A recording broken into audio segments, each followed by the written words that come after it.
안녕하세요, 이상한쌤입니다. 오늘 다룰 집합의 크기에 대한 내용은요, 어떻게 보면 이 집합론에서 가장 중요하다라고 해도 과언이 아닌 파트입니다.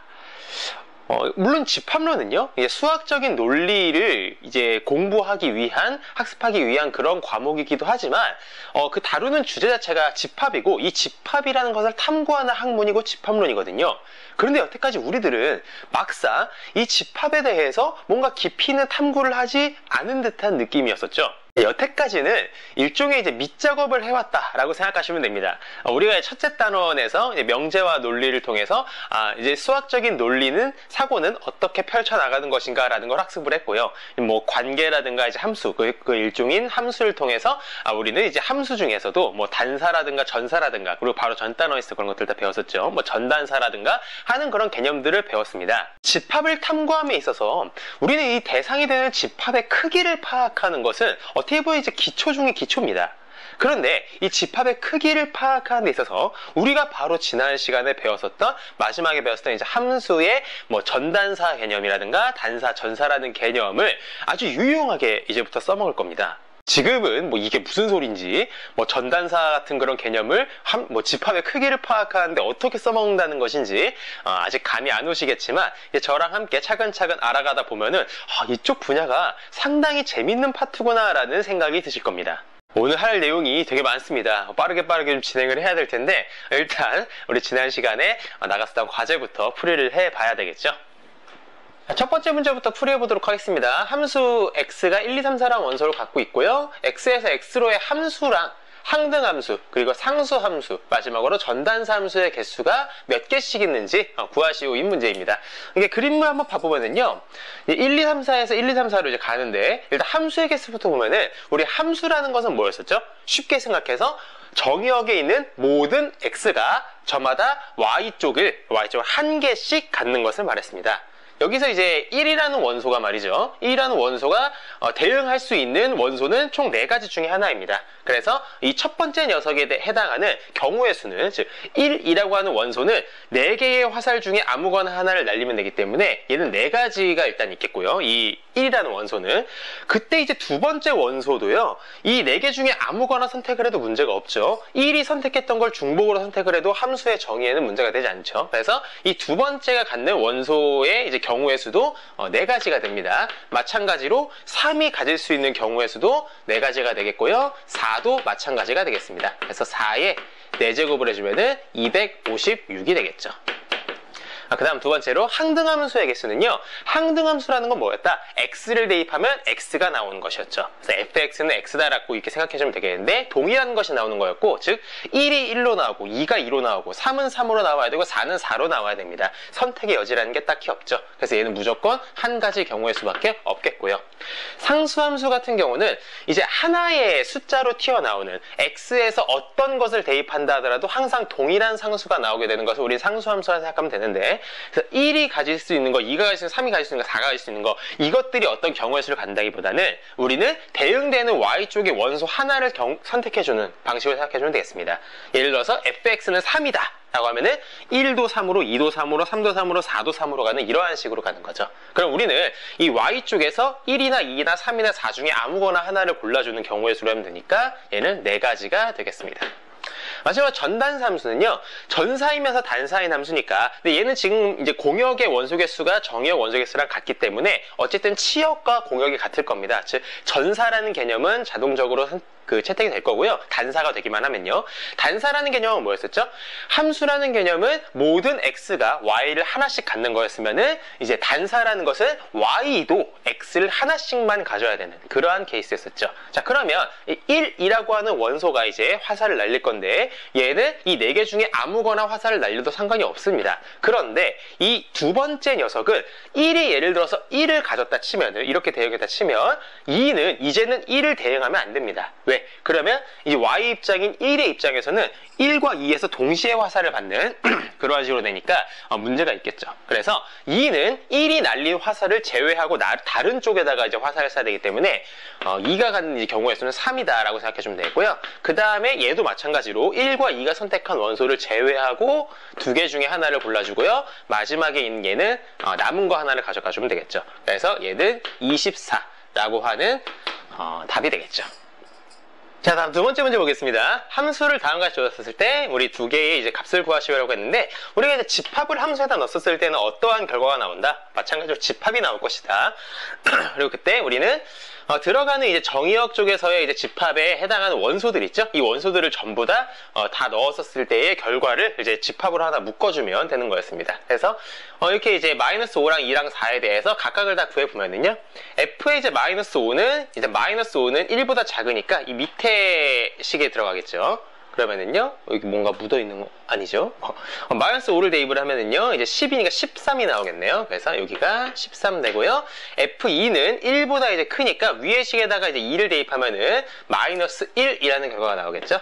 다음 이제 F4는요, 마찬가지로 위에다가 대입을 해주면 되니까 4에 제곱하면 16에다가 5를 빼주면 11이 나오겠죠. 그래서 우리는 집합으로 만들어줘서 13, -1, 11 요렇게 답을 내주면 되겠습니다. 그 다음 것도 풀어볼 텐데, f 역함수의 이제 집합을 이렇게 대입을 하면요, 요건 이제 y 쪽에 해당하는 것이겠고, 이 y의 각각의 원소들을 대응할 수 있는 이제 x들을 모아서 우리는 집합으로 만들어주면 답이 될 텐데, 우리가 이제 맞이할 수 있는 x의 식의 두 가지 버전이 있죠. 예를 들어서 f 역함수 -1을 구한다라고 하면은, 우리는 요 -1이라는 값이 위의 식에 의한 결과일 수도 있고, 아니면 밑의 식에 의한 결과일 수도 있습니다. 그래서 우리는 그 두 경우를 전부 다 고려를 해줘야 되는데요. 차근차근 해보면은요, x제곱은 x제곱 -5는 -1이라는 상황이 될 수도 있겠고요. 아니면은 저 밑에 식에 의해서 3-2x가 -1이다 라고 될 수도 있겠잖아요. 그래서 우리는 요 위의 케이스와 밑의 케이스를 모두 고려해주면은, 위의 케이스에 의한 결과는 -5를 넣으면 4가 되겠죠. 그 다음에 그럼 x에다가 풀마 2를 대입을 해주면은, 그러면은 요 식에 성립을 할 텐데, 자, 근데 주의해야 될 거는요, 요 위의 식은, 우리 위의 식의 조건을 보면 x가 1보다 큽니다. 그렇기 때문에 우린 여기서 -2라는 것은 제외시켜주고요, x는 2라는 거 하나만 튀어나올 것입니다. 우리가 1보다 큰 x를 최종적으로 골라줘야 되겠다. 요 밑에 있는 것도 마찬가지로 고려를 해주면은요, 요거 계산을 해주면 넘기면은 4는 2x니까 x는 2가 나오는데, 위에서 썼었고요. 심지어 얘는 이제 1보다 작지가 않죠. 그래서 이거는 일단 걸러지는 그러한 결과입니다. 그래서 일단 2라는 원소 하나 킵해주고요. 그 다음 이제 두 번째로 f의 역함수가 3이 된다라는 것도 계산을 여기다 해주면은요, x제곱 -5가 3이다 라고 하면은 x는 플러스 마이너스 2루트2가 나오겠죠. 8에다가 루트를 씌우면은 2루트2가 나오니까 2루트2를 제곱하면 8이 나오죠. 요거에서도 마찬가지로 우리는 어떤 거를 걸러줘야 되겠다. x가 1보다 작은 케이스는 걸러줘야 되겠다. 그래서 최종적으로 x는 2루트2만 남는 것이고요. 그 다음 이제 밑에 식에 의한 버전으로 보면은 3-2x가 3이다. 그러면 x값은요 0이 나오겠네요. 문제가 되지 않죠. 요거 같은 경우도 x가 1보다 작은 케이스에 해당을 하기 때문에 x가 0인 것도 되겠습니다. 마찬가지로 f 역함수 7도 구해보면은, 일단 x제곱 -5가 7이다 라고 해주면요, x제곱이 12다 라니까 그럼 x는 플러스 마이너스 2루트3 이렇게 해주면 되겠죠. 2루트3을 제곱하면 12가 나오죠. 근데 이쪽에 마찬가지로 x가 1보다 큰 것만 우리가 골라줘야 되기 때문에, 따라서 x는 2루트3이다 이렇게 결론을 내려주고요. 밑에 것도 해주면은 7을 왼쪽으로 넘기면 -4고 마이너스 x 넘기면 2x니까 그럼 x는 -2가 나올 텐데, 이거 문제가 될 거 없죠. 그래서 이 결과는 2루트3과 2가 되겠습니다. 따라서 이것에 대한 답은요, 여기 있는 5개의 원소를 모두 넣어주면, 이렇게 해주면 이것이 답이 되겠습니다. 자, 다음 3번 문제 보도록 하겠습니다. x에서 y로의 함수가 있고요, 정역 x에서 부분집합 y, 그리고 공역 y에서 부분집합 b를 잡았습니다. 그래서 성립하지 않는 얘들을 이제 찾으시기 위해서 6개가 있는데, 여러분들이 되게 중요한 문제였어요. 이거 많이 좀 고민을 해보셨을지 모르겠네요. 그러니까 여러분들 이런 문제들을 많이 풀어봐야 함수라는 게 어떤 개념이고, 이 문제 같은 경우는 특히 이제 단사랑 전사가 아닌 함수들을 결국 짚어내는 그러한 이제 능력을 여러분들이 키워나갈 수 있는 그런 좋은 문제인데, 자, 1번 문제부터 같이 보도록 하죠. b가 만약 공집합이 아니면, 즉 y쪽에서 대응받는 녀석이 하나의 원소라도 있는 경우를 말한 것이죠. 원소가 존재하게 되면은 이것의 역함수로 가서 썼을 때에도 항상 공집합이 아니게 되느냐. 그러니까 이런 겁니다. Y쪽에서 그 집합을, 원소가 있는 집합을 잡아요. 그렇게 시작을 하죠. 그랬었을 때 이곳에 이제 역으로 돌려줬었을 때도 이것에 대응되는 집합이라는 게 원소가 꼭 하나 이상은 존재하느냐라는 것인데 뭐 절대 그렇지 않죠. 이것은 여러분들이 전사인 케이스를, 그러니까 전사가 아닌 케이스를 생각을 해보면 좀 당연합니다. 뭐 이렇게 한번 함수를 잡아보죠. 실수에 실수로 가는 함수 fx는 뭐 이런 식으로 잡아준다 치면은요, 그러면 b를 마이너스 1 뭐 이런 식으로 이제 원소를 잡아준다 치면은요, 그러면 이 마이너스 1에 대응할 수 있는 x라는 원소가 없죠. 즉 a는 공집합이 나와버립니다. 됐습니까? x제곱의 결과가 마이너스 1이 되게 하는 x가 실수에서는 존재하지 않잖아요. 그래서 여러분들이 전사가 아닌 케이스에는 1번이 이제 반례로서 제시가 될 수 있겠다라는 얘기인 거죠. 자, 일단 두 번째로 x 정의역을 전부 다 집어넣었는데, 그러니까 정의역을 전부 다 우리가 이제 f를 통해서 보내봤었을 때 y라는 이제 공역이 나오지 않는 이제 사례를 찾아보시오라는 건데, 이건 되게 많죠. 이것도 마찬가지입니다. 전사가 아닌 케이스를 골라주면 되겠죠. 그러니까 x에 있는 그 모든 원소를 전부 다 y로 보내도 남는 y가 존재하면 된다는 얘기니까 그것이 이제 곧 전사가 아닌 케이스인 거죠. 우리가 x에서 대응하는 치역과 그리고 원래 이제 y의 고유의 영역인 공역, 그 두 개가 같게 되는 케이스를 전사라고 했잖아요. 그런데 이건 이제 전사가 아닌 케이스를 잡아주면 되는 것이고, 함수를 뭐 이렇게 잡아보죠. 굳이 실수로 갈 필요도 없이 그냥 자연수로 가도 문제가 없을 겁니다. 자연수로 가서 뭐 이렇게 한번 잡아볼까요? fx를 2x다 라고 하면은요, 우리가 이제 이 x에다가 자연수 전체 집합을 다 넣는다 하더라도 요것은 이제 그 짝수의 집합이 나오게 되죠. 짝수의 집합이 나오게 되면 얘는 이제 그 y 공역인 자연수 집합이 아니니까요. 요것이 이제 반례로서 여러분들이 생각할 수 있겠습니다. 자연수에 있는 모든 걸 다 대입을 해도 요건 이제 1, 2, 3, 4, 5, 6, 7, 8, 9, 10 이런 거 다 들어가는 것인데, 요거는 이제 그 결과값은 짝수 2, 4, 6, 8, 10 이렇게만 나오게 되죠. 그래서 이렇게 이제 여러분들이 반례를 제시해 볼 수 있겠네요. 자, 그 다음 세 번째 거 보겠습니다.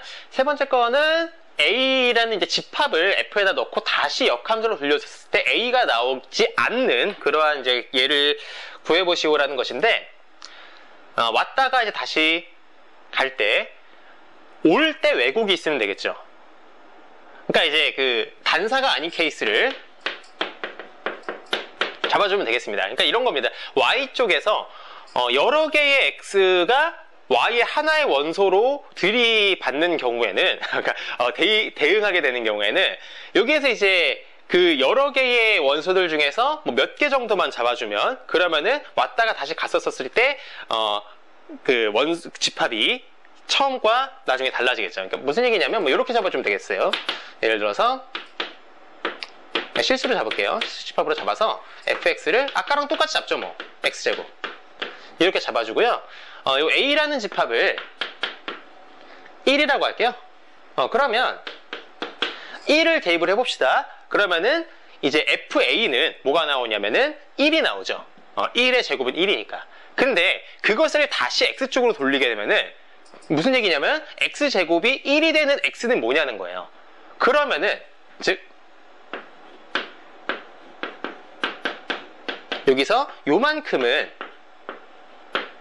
이렇게 나올 텐데 a가 이제 1밖에 없으니까 1이 여기로 들어가면 1제곱하면 1이니까, 근데 요 1이라는 집합을 다시 이제 역으로 돌리게 되면은 얘는 마이너스 1과 1 이렇게 나오겠죠.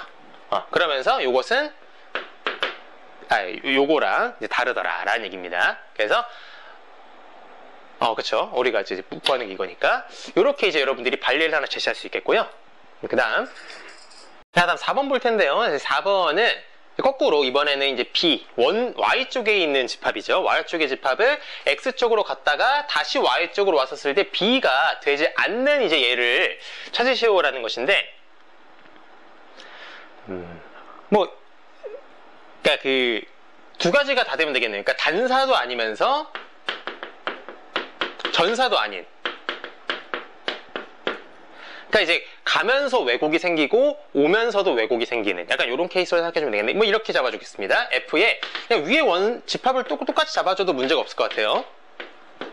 요거 재탕을 해보죠. 뭐 fx를 x제곱이라고 합시다. 그런 다음에 b를 마이너스 1이랑 1로 잡읍시다. 그렇게 해서 이 마이너스 1에 대응되는 x를 없게 할 건데 다시 갈 때는 자 하여튼간 이렇게 한다 치면은요 f에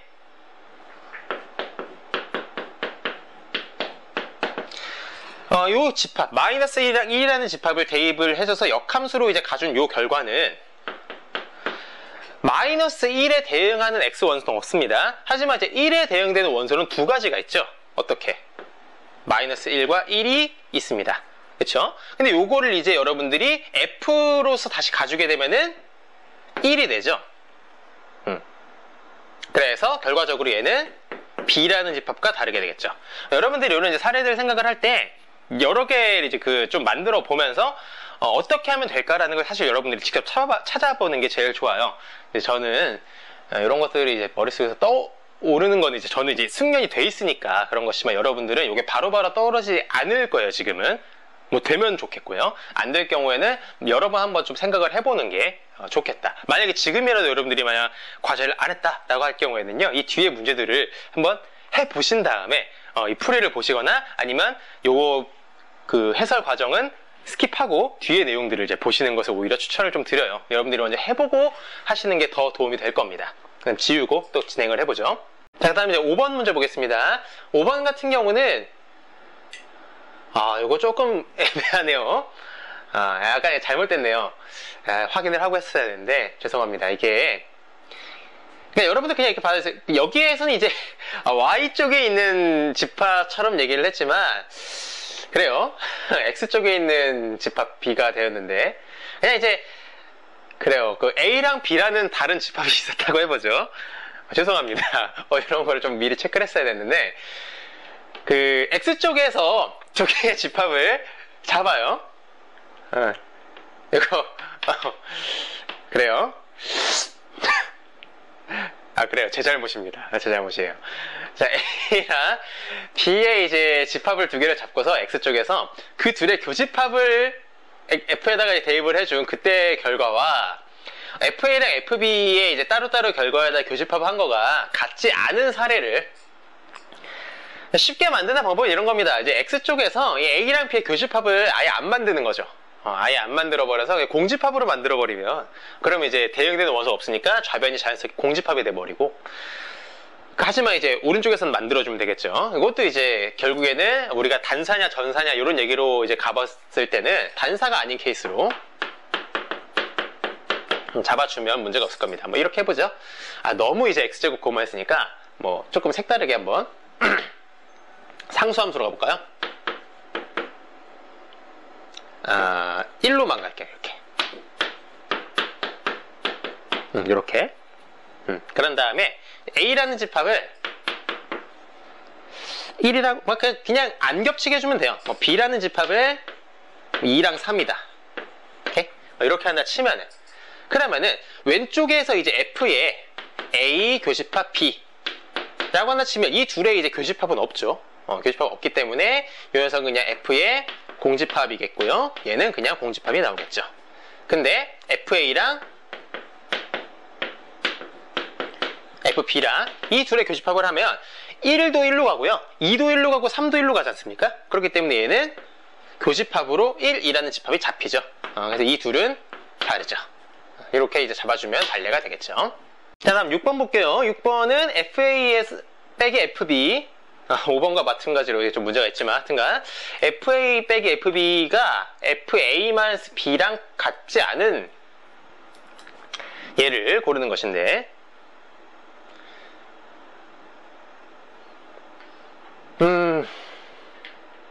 이것도 이제 단사가 아닌 케이스로 잡아주겠습니다. 그러면은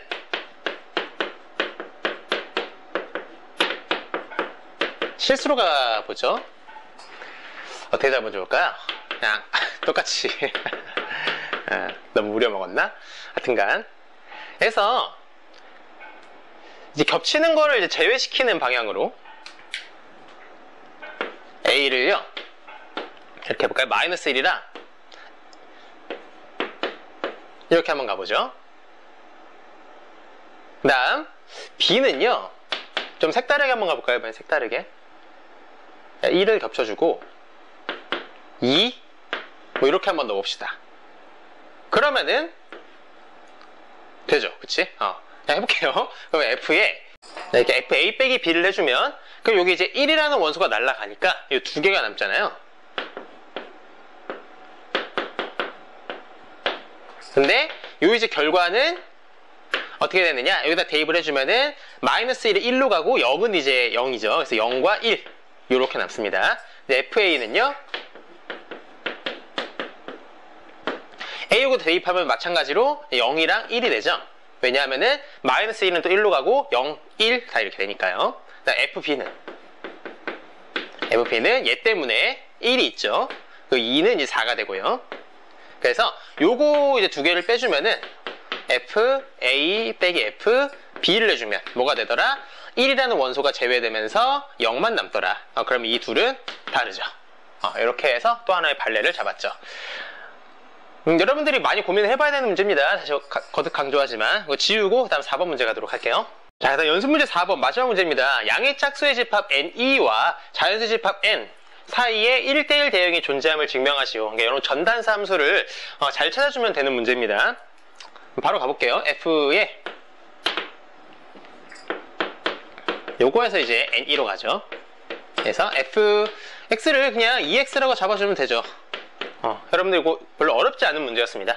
그래서 요거가 이제 전단사라는 걸 보면 되니까 이제 단사라는 것부터 보여준다는 것은 단사를 보여준다는 것은 같은 이제 함수값 이제 그 F의 같은 값이 되었을 때 이 결과가 X도 같은 값이 되더라. 그러니까 Y가 같으면 X도 같게 되더라 라고 이제 가주면 되겠는데 그래서 F의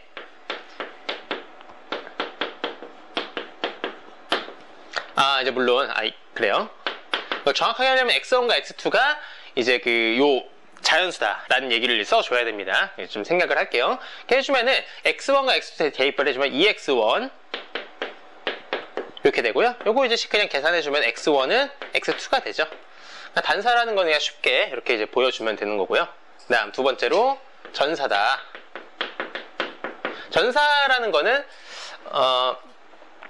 그 전부 다 그 대응되는 녀석이 있더라. 그러니까 Y쪽에서 남는 Y가 없더라 라는 얘기인데 이거 당연하죠. 모든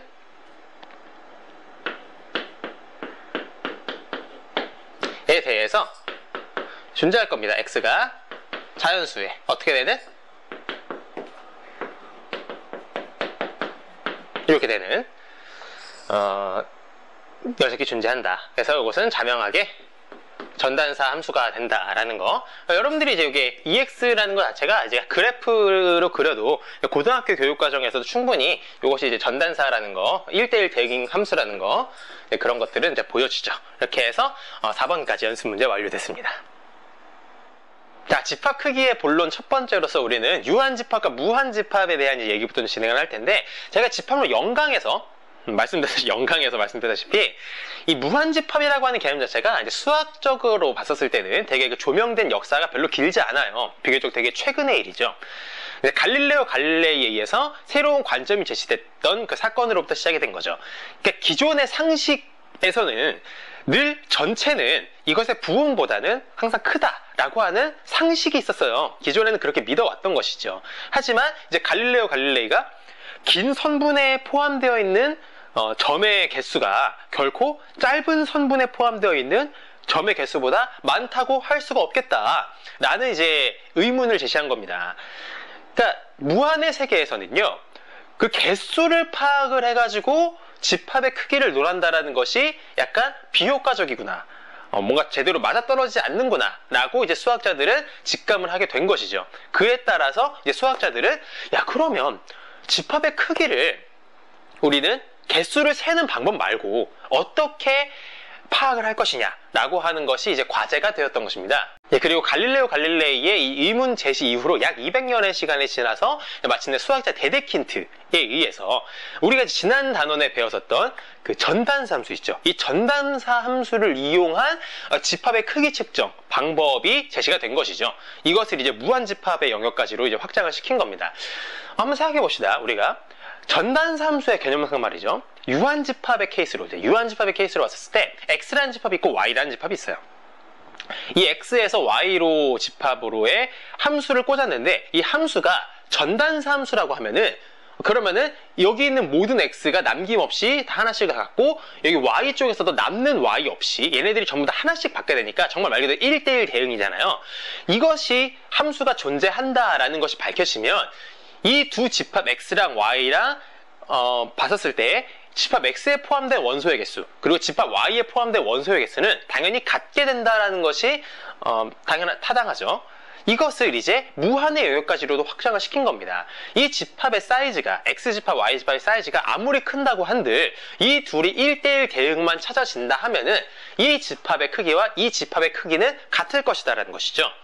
물론 이제 무한의 영역으로 가다 보니까 유한집합의 케이스에서는 이 전단사 함수가 전단사 함수가 증명만 되면은 x집합의 원소의 개수와 y집합 원소의 개수가 같다라고 말하는 것이 유한집합이라고 한다 치면은 무한집합에서는 원소의 개수가 같다라는 표현은 좀 어색하죠. 대신에 이제 우리는 어떻게 얘기를 한다? 집합의 크기가 같다라고 이제 무한집합에서는 얘기를 하는 것입니다. 이쯤에서 우리가 이제 정의를 한번 보도록 하겠습니다. 제가 이제 방금 말씀드린 집합 x랑 y에 대해서 전단사 함수가 존재하게 되면 이 f라는 것이 x에서 y로의 집합 순서가 바뀌어도 상관이 없어요. y에서 x로 해도 상관이 없고요.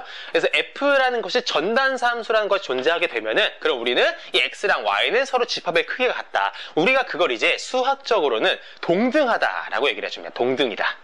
동등이 영어로 이제 이퀴포텐트인데 이퀴포텐트? 약간 좀 발음이 왜 이러죠? 이퀴포텐트. 그래요. 동등하다라는 것을 우리가 이제 집합의 크기가 같다라고 이제 수학적인 용어이고요. 이것을 이제 기호로는 물결 무늬를 이제 두 줄짜리 물결을 써줍니다. 그래서 x집합과 y집합에 두 줄짜리 물결 표시가 있으면 이 두 집합의 크기는 같구나. 이걸 이제 수학 용어로는 동등하구나 라고 이제 얘기를 한다. 물론 이 동등이다라는 개념은 우리가 이제 관계단원에서 배웠었던 동치관계의 일종입니다. 이렇게 볼 수 있고요. 여러분들이 유한집합에서는 원소의 개수가 같다. 그리고 무한집합에서는 집합의 크기가 같다. 이렇게 해석이 가능하다라는 거. 그리고 더 나아가서 데데킨트는 이 유한집합과 무한집합이란 기준을 이를 통해서 제시를 합니다. 그래서 봐주면은 집합 x의 적당한 진부분집합을 잡아요. 그냥 부분집합이라고 하면 x가 그대로 나올 수도 있잖아요. 그러니까 진부분집합을 잡는다는 것은 어쨌든 x보다는 더 작은 개념의 부분집합을 잡아주겠다라는 얘기인 거죠. 그래서 x에서 진부분집합 y를 잡아줘서 이 x랑 y가 동등하게 되면은 그 동등이라는 것은 바로 뭐다? x랑 y라는 두 집합, 부분집합 y와 원래의 집합 x 사이에 전단사 함수가 존재한다는 것이죠. 그렇게 되면은 우리는 이 x는 무한집합으로 판별이 가능하다는 겁니다. 우리가 이제 아까 갈릴레오 갈릴레이의 그 의문 제시의 일을 한번 빗대어 생각을 해보면 긴 선분은 어쨌든 무한히 많은 점을 이제 보유하고 있죠. 그리고 이보다 짧은 선분도 마찬가지로 이 짧은 선분 안에도 무한히 많은 점이 포함이 되어 있습니다. 그렇기 때문에 이 긴 선분과 짧은 선분을 우리가 집합으로 두 개를 봤었을 때 이 두 집합 간의 함수를 만들었을 때 이 함수를 전단사 함수로 만들 수가 있더라. 실제로 그것이 만들어지거든요. 우리가 이제 아까 봤었던 거 이제 과제 검사에서 봤다시피 자연수 집합 있잖아요.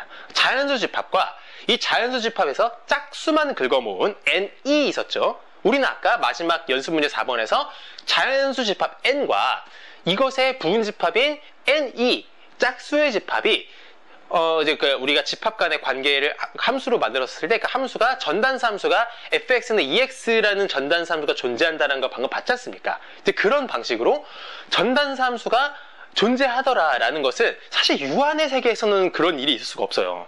유한 집합의 세계에서는 어떻게 이제 그 원소의 개수가 더 많고 작은데 1대1 함수가 1대1 대응이 존재할 수 있겠습니까? 전사가 불가능하죠. 근데 이것이 가능하더라라는 것은 무한의 세계니까 가능하더라라는 겁니다.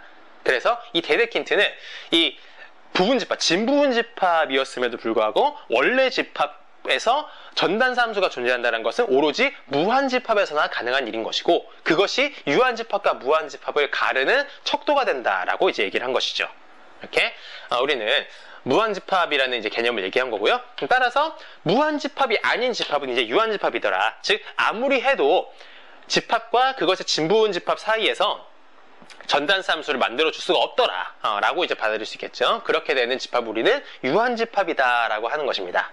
자, 그리고 이제 밑에 예시로서 0과 1 사이에 있는 모든 실수의 집합인 거죠. 구간으로 표현된 거, 열린 구간으로. 0과 1 자체는 제외하고 0보다 큰 것부터 1보다 작은 것까지의 모든 실수를 끌어모은 녀석은 실수집합과 동등이더라. 생각해봅시다. 이 0과 1 사이에 있는 모든 실수라는 거는 당연하게 실수집합의 일부분입니다. 진부분집합이죠. 실수라는 집합에서 조금만 끌어모은 것이 0과 1 사이의 집합이죠. 근데 이 둘 사이에 동등이다라는 것은 즉 이 둘 집합 사이에 전단사 함수가 존재하더라라는 겁니다. 그것이 가능한 이유는 바로 뭐 때문이다? 실수라는 집합, 실수집합이라는 것이 무한집합이기 때문에 그런 것이다라는 거죠. 요거는 한번 증명을 해보죠. 일단 두 단계를 거쳐줄 겁니다. 0과 1 사이에 있는 거를요, 일단 그 음수를 커버시키기 위해서 요거를 이제 마이너스 1과 1 사이로 이제 확장을 시킨 다음에 그 다음에는 쭉 잡아 늘리는 방식으로.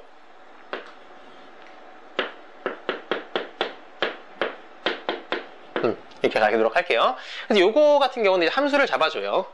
함수를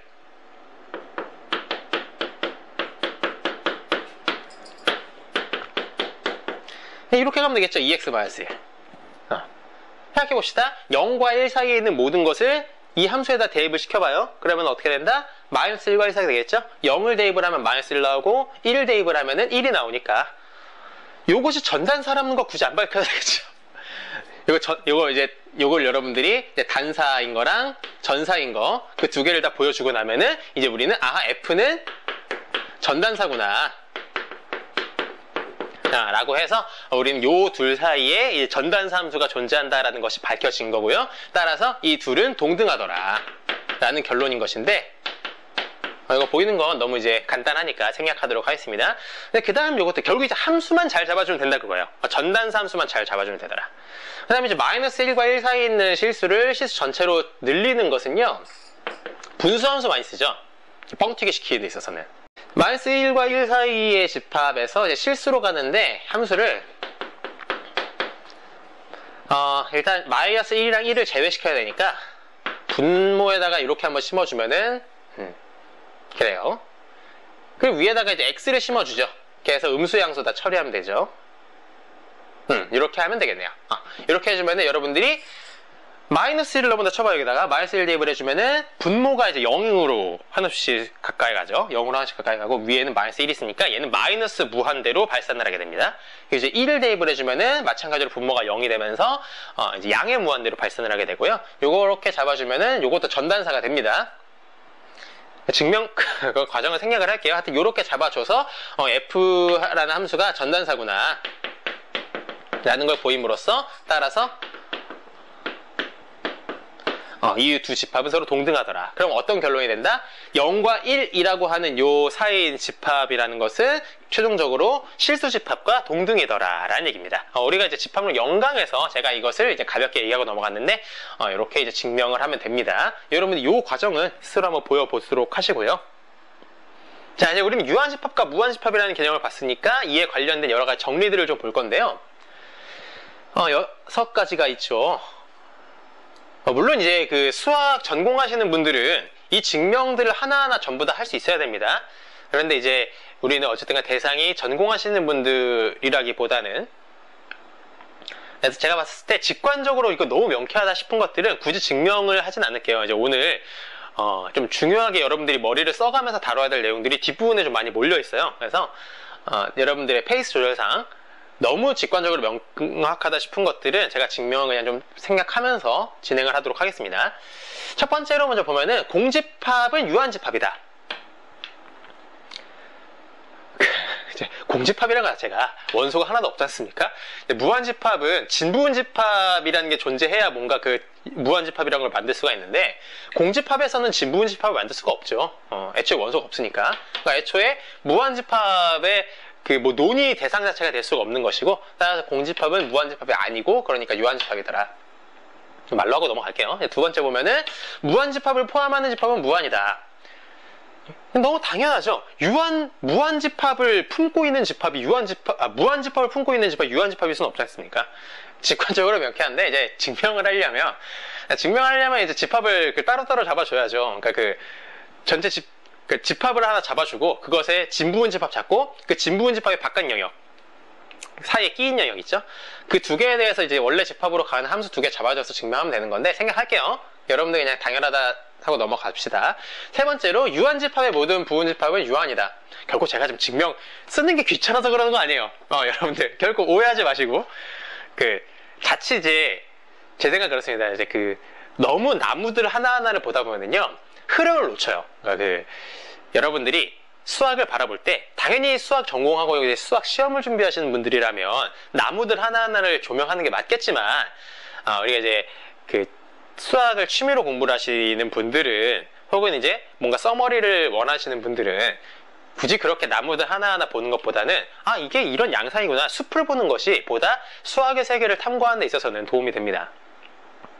그래서 저를 믿고 가시는 게 좋을 것 같아요. 세 번째 볼게요. 이건 너무 당연하죠. 그러니까 유한집합에서 집합을 잡아주면은, 진부분집합 잡아주면 당연히 유한이더라. 2번이랑 이제 같은 맥락으로 이제 보여지죠. 그 다음 이제 4번 같은 경우는 전단사 함수 f. 그러니까 이제 x에서 y로 함수 f가 전단사래요. 그러니까 뭔 얘기입니까? x랑 y라는 그 두 개의 집합의 크기가 같다, 동등하다 라는 얘기인 거죠. 그래서 쓸 때 x가 무한이면 y도 무한일 것이요, x가 유한이면 y도 유한일 것이다. 너무 명쾌하죠. 여러분들이 이건 굳이 증명 안 해도 될 것 같아요. 그렇죠? 5번 보겠습니다. 무한집합 x의 부분집합 y가 유한집합이면 x에서 y를 뺀 것은 무한집합이다. 무한집합에서 유한집합을 빼내면 남는 것도 여전히 무한집합이더라. 이것도 너무 자명하죠. 여러분들이 자연수집합에서 뭐 1부터 100까지를 제외시키든 1부터 만까지를 제외시키든 어쨌든 남은 만 1부터 무한대까지가 남으니까 무한집합이 남겠는데, 이거 이제 이것도 이제 기류법으로 증명할 수도 있겠고, 아니면은 무한집합에서 원소 하나하나씩 계속 제거시켜도 여전히 무한집합이더라 라는 걸 이제 보여서 증명도 가능합니다. 생각할게요. 굳이 당연하다 싶어요. 이런 것들을 넘어가도록 하죠. 자, 제가 집합론 0강에서 무한집합의 세계에서도 급이라는 게 있다라는 것을 얘기했던 걸 기억하시는 분들이 계실 겁니다. 지금부터 이제 본 내용은 급을 나누는 첫 번째 기준이 되는 녀석인데요. 이 이름 자체가 좀 독특하죠. 가부번, 비가부번 집합. 이게 다시 뭔 얘기냐? 한자로 되어 있는 거죠. 가는 가능하다 할 때 가자예요. 근데 부는 붙일 부자거든요. 붙이다. 번자는 번호할 때 번자예요. 그러니까 이거를 이제 직역하면은 번호를 붙일 수 있다, 뭐 이렇게 얘기되는 것이죠. 번호를 붙일 수 있는 집합. 그럼 비가부번 집합은 자연히 번호를 붙일 수 없는 집합이다라는 얘기인데, 생각해봅시다. 우리가 자연수 집합이 있어요. 자연수 집합. 자연수 집합은 우리가 원소들 하나하나에다가 번호를 붙였죠. 1, 다음은 2, 다음 3, 4 이런 식으로요. 자, 근데 이와 대조돼서 실수집합이 있다고 합시다. 실수집합. 실수집합에서는요, 예를 들어 1이라고 하는 실수, 그 바로 다음 실수는 뭐냐 라고 하면은 참 애매합니다. 그렇죠? 1.1이냐? 그럼 1.05는 뭐고? 1.05가 그 다음이라고 하면 그럼 1.25는 뭐고? 이런 식으로 우리가 실수집합에 있는 원소들은 그 원소들에다가 번호를 부여시키는 것이 불가능하더라라는 것이죠. 우리가 직관적으로도 명쾌하게 자연수집합은 가부번 집합이고 실수집합은 비가부번 집합이구나. 번호를 원소들 하나하나 개별적으로 번호를 부여시키는 게 가능하냐 불가능하냐, 그것의 사례를 우리가 직관적으로도 생각을 해볼 수가 있는데, 이쯤에서 한번 정의를 보면은요, 가부번 집합이란 뭐다? 집합 X가 자연수 집합 N과 동등일 때, 즉 우리는 일단 가부번 집합이라고 하면은 자연수 집합을 먼저 떠올려줍니다. 그래서 이 자연수 집합과 아까 이제 봤었던 동등이라는 개념이 있었죠. 동등한 그러한 집합들은 싹 다 우리는 뭐라고 하더라? 가부번 집합이더라 라고 하는 것입니다. 그리고 이제 비가부번 집합은 여기 쓰여있지 않지만 이렇게 되지 않는 것이 이제 우리는 비가부번 집합이라고 하겠죠. 이제 실수 집합, 아까 제가 이제 말했지만 실수 집합, 이제 그걸 우린 연속체라고 부르기도 하는데 컨티너맥이라고 해가지고 그 실수 집합과 동일한 그 사이즈를 갖게 되는 집합들은 전부 다 비가부번 집합이 됩니다. 아까 이제 봤었던 0에서 1 사이의 집합이라든가 뭐 이런 것들, 마이너스 1에서 1 사이, 뭐 실수 집합 이런 것들은 전부 다 비가부번 집합이 되는 것이죠. 그리고 살짝 확장된 개념으로 가산 집합이라고 이제 카운터블 셋입니다. 가부번 집합 영어로 denumerable 발음이 denumerable set이라고 해서 가부번 집합, 카운터블 set이라고 해서 가산 집합이라는데, 이 가산 집합이라는 개념은 이게 이제 가부원 집합과 그리고 유한 집합을 아우르는 개념입니다. 우리가 유한 집합은요, 가부원 집합이라고 부르진 않아요. 가부원 집합이라는 말 자체가 이제 무한 집합에서 우리가 쓰는 용어이기 때문에 우리가 이제 가산 집합이라는 것은 무한 집합 중에서 이제 가부원 집합, 그리고 유한 집합은 당연히 원소의 개수가 한정이 돼 있으니까 우리는 원소들에다가 번호를 붙이는 것이 가능하겠죠. 그래서 유한 집합 그리고 가부원 집합을 아울러서 가산 집합이라고 하더라라는 것입니다. 자, 이제 또 가부원 집합과 비가부원 집합이라는 새로운 개념을 봤으니까 우리가 또 이에 따른 여러 가지 정리들 좀 볼 텐데요. 첫 번째로 가산 집합의 부분 집합은 가산 집합이더라. 이것도 이제 너무 명쾌하죠. 그 셀 수 있는 원소를 이렇게 셀 수 있는 그러한 집합, 번호를 붙일 수 있는 그러한 집합에서 부분 집합을 만들어주면 당연히 그 일부만 갖고 오는 거니까 여전히 번호를 붙일 수가 있겠죠. 물론 이제 증명을 하려면 이것이 이제 그 유한 집합인 케이스랑 가부원 집합인 케이스로 그 두 개로 나눠서 증명을 하면 되는데 생략을 할게요. 이게 너무 명쾌하죠. 두 번째로 가부원 집합들의 합집합은 가부원 집합이다. 이것도 너무 당연하지 않습니까? 번호를 붙일 수 있는 집합 두 개를 갖고 와요. 이 둘을 합쳐요.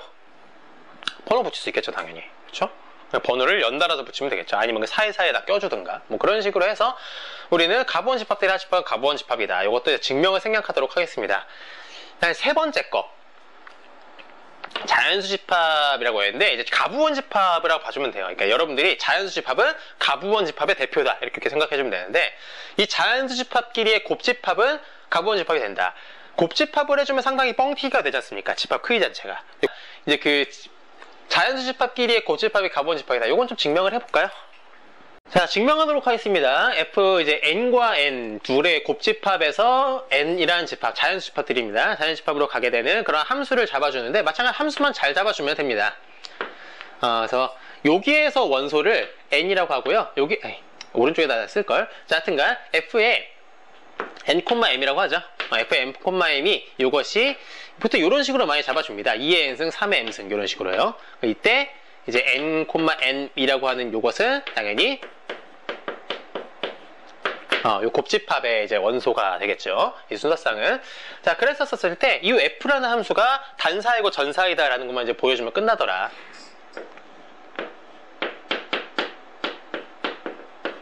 단사라는 걸 보여주는 것은 이제 n1과 n2 그렇게 잡아주면 되겠죠. 그래서 자, 이렇게 이제 스타트를 끊을게요. n1과 m1은 각각 그 여기랑 여기에 있는 원소죠. n2와 m2도 각각 여기 있는 원소들이고 쓰는 거 좀 생각할게요. 이렇게 되어주면은 그럼 이제 요거 다 대입을 해주면 2의 n1, 3의 m1, 얘가 2의 n2, 3의 m2. 요것이 그대로 넣어준 거죠. 그럼 얘는 이기에 넘겨주면은 지수법칙에 의해서 n1 빼기 n2, 얘는 3의 m2 빼기 m1 이렇게 되죠. 근데 요 이제 여러분들이 고등학교 때도 이제 배웠지만 밑이 서로 다른데 요 결과가 이제 같기 위해서는 어떤 결과가 돼야 됩니까? 요 위에 있는 지수들이 n1 빼기 n2랑 m2 빼기 m1이 전부 다 0이 되어주면 되겠죠. 그럼 요것은 얘가 0이고 얘가 0이기도 하니까 n1이 n2이면서 동시에 m1이 m2다. 그럼 우리가 결론적으로 n1, m1 요것이 n2, m2랑 같게 되더라 라고 해서 y값이 함수값이 같으면은 x값도 같더라 라고 하는 이제 f가 단사라는 것을 자명하게 밝혀지고요. 자, 다음으로 5번을 보겠습니다. 실수집합의 부분집합 0과 1 사이의 계우가는 비가부번이더라. 이제 드디어 비가부번이 등장했습니다. 그래서 0과 1이라는 계우간이 비가부번 집합이라는 것을 보여라. 그럼 자연스럽게 치수집합도 비가부번이라는 게 보여지는 거죠. 요거는 여러분들이 전공법으로 진행하는 게 좀 쉽지 않아요. 그러니까 위에 것까지는 우리가 F라는 전단사 함수를 보임으로써 이제 가부번 집합이라는 걸 바로 보였는데, 비가부번이라는 걸 보이는 것은 가부번이 아닌 걸 보이는 거잖아요. 이렇게 이제 바로 비가부번이라는 걸 잡는 것은 좀 애매하기 때문에 이런 케이스는 여러분들이 기류법으로서 아예 가부번이라고 가정하고 아니네, 그러니까 비가부번이더라, 기류법을 이용한 증명 방법을 선택해 주는 것이 좋습니다. 그래서 이렇게 해보는 거죠. 0과 1 사이의 교환이 가부번이라고 해보자. 그러면 자연수 집합까지 0과 1 사이에서 전단사 함수 f가 존재한다는 것이죠. 함수를 이제 어떻게 잡아주느냐, 약간 생소할 수 있어요. 이 자연수라는 요 n을 이제 여러분들이 0과 1 사이에 있는 소수들에다가 대응시켜야 되는데, 0에서 1 사이에 있는 어떤 의미의 소수라는 것은 무한소수들까지도 얘기를 하기 때문에 여러분들이 요 n을 어떠한 식으로 자연수를 써먹어 줄 것이냐, 이렇게 해주면 됩니다. 0.an1, an2, n3 이런 식으로 쭉 가는 이러한 소수로 잡아주는 것이죠. 이럴 때 이제 a의 nm, m도 이제 자연수. 그래서 요것은 이제 0에서 9 사이에 정수가 될 것이고, 그리고 m은 당연히 자연수고요. 요 이제 뒤에 있는 1, 2, 3, 4 요걸 m이라고 이제 일반적으로 지칭한 것입니다. 이렇게 했었을 때 뭔 얘기냐면, 요게 이게 잡아준 게 뭔 얘기냐면, 예를 들어서 F1 자연수 집합에서 이제 첫 번째인 원소 1을 갖고 온다 쳐봐요. 제일 작은 숫자 1. F1은 어떤 식으로 되는 겁니까? 0.A11, A12, A13 2라고 하는 0과 1 사이의 어떤 소수에 대응된다 라는 얘기입니다. F2는 0.A21, 22, 23 이러한 식의 어떤 0과 1 사이에 있는 소수에 대응이 되더라. 이러한 식으로 이 뒤에 있는 구체적인 요 AN1이라든가 AN12라든가 요것들이 구체적으로 어떤 숫자인지는 지금 모르는데, 하여튼간 대응이 되는 그러한 함수라고 우리가 얘기를 하는 것이죠. 그러면 분명하게 이러한 이제 방식으로 잡히게 되는 그러한 0과 1 사이에 있는 소수들이 있을 거예요. 0과 1 사이에 있는 어떤 소수는 이러한 형태로 뭔가 잡히겠죠. 물론 그것이 구체적으로 정확하게 어떻게 잡히는지는 알 수 없겠지만, 근데 이렇게 해놓고서 그랬었을 때 이 F라는 녀석을 이제 우리는 전단사라고 이제 얘기를 해주는 거죠.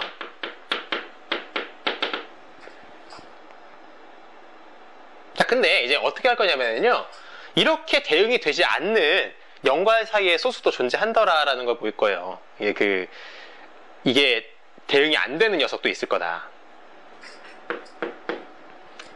Z라고 잡아줄게요. 뭐라고 잡을까? Z라고 잡을까요? 네, 죄송합니다. Z가 0과 1 사이에 있는 어떤 소수예요. 그래서 Z는 뭐 0. Z1, Z2, Z3 이런 식으로 가는 그러한 이제 소수 하나를 잡아준다고 해보죠. Z라는 녀석을.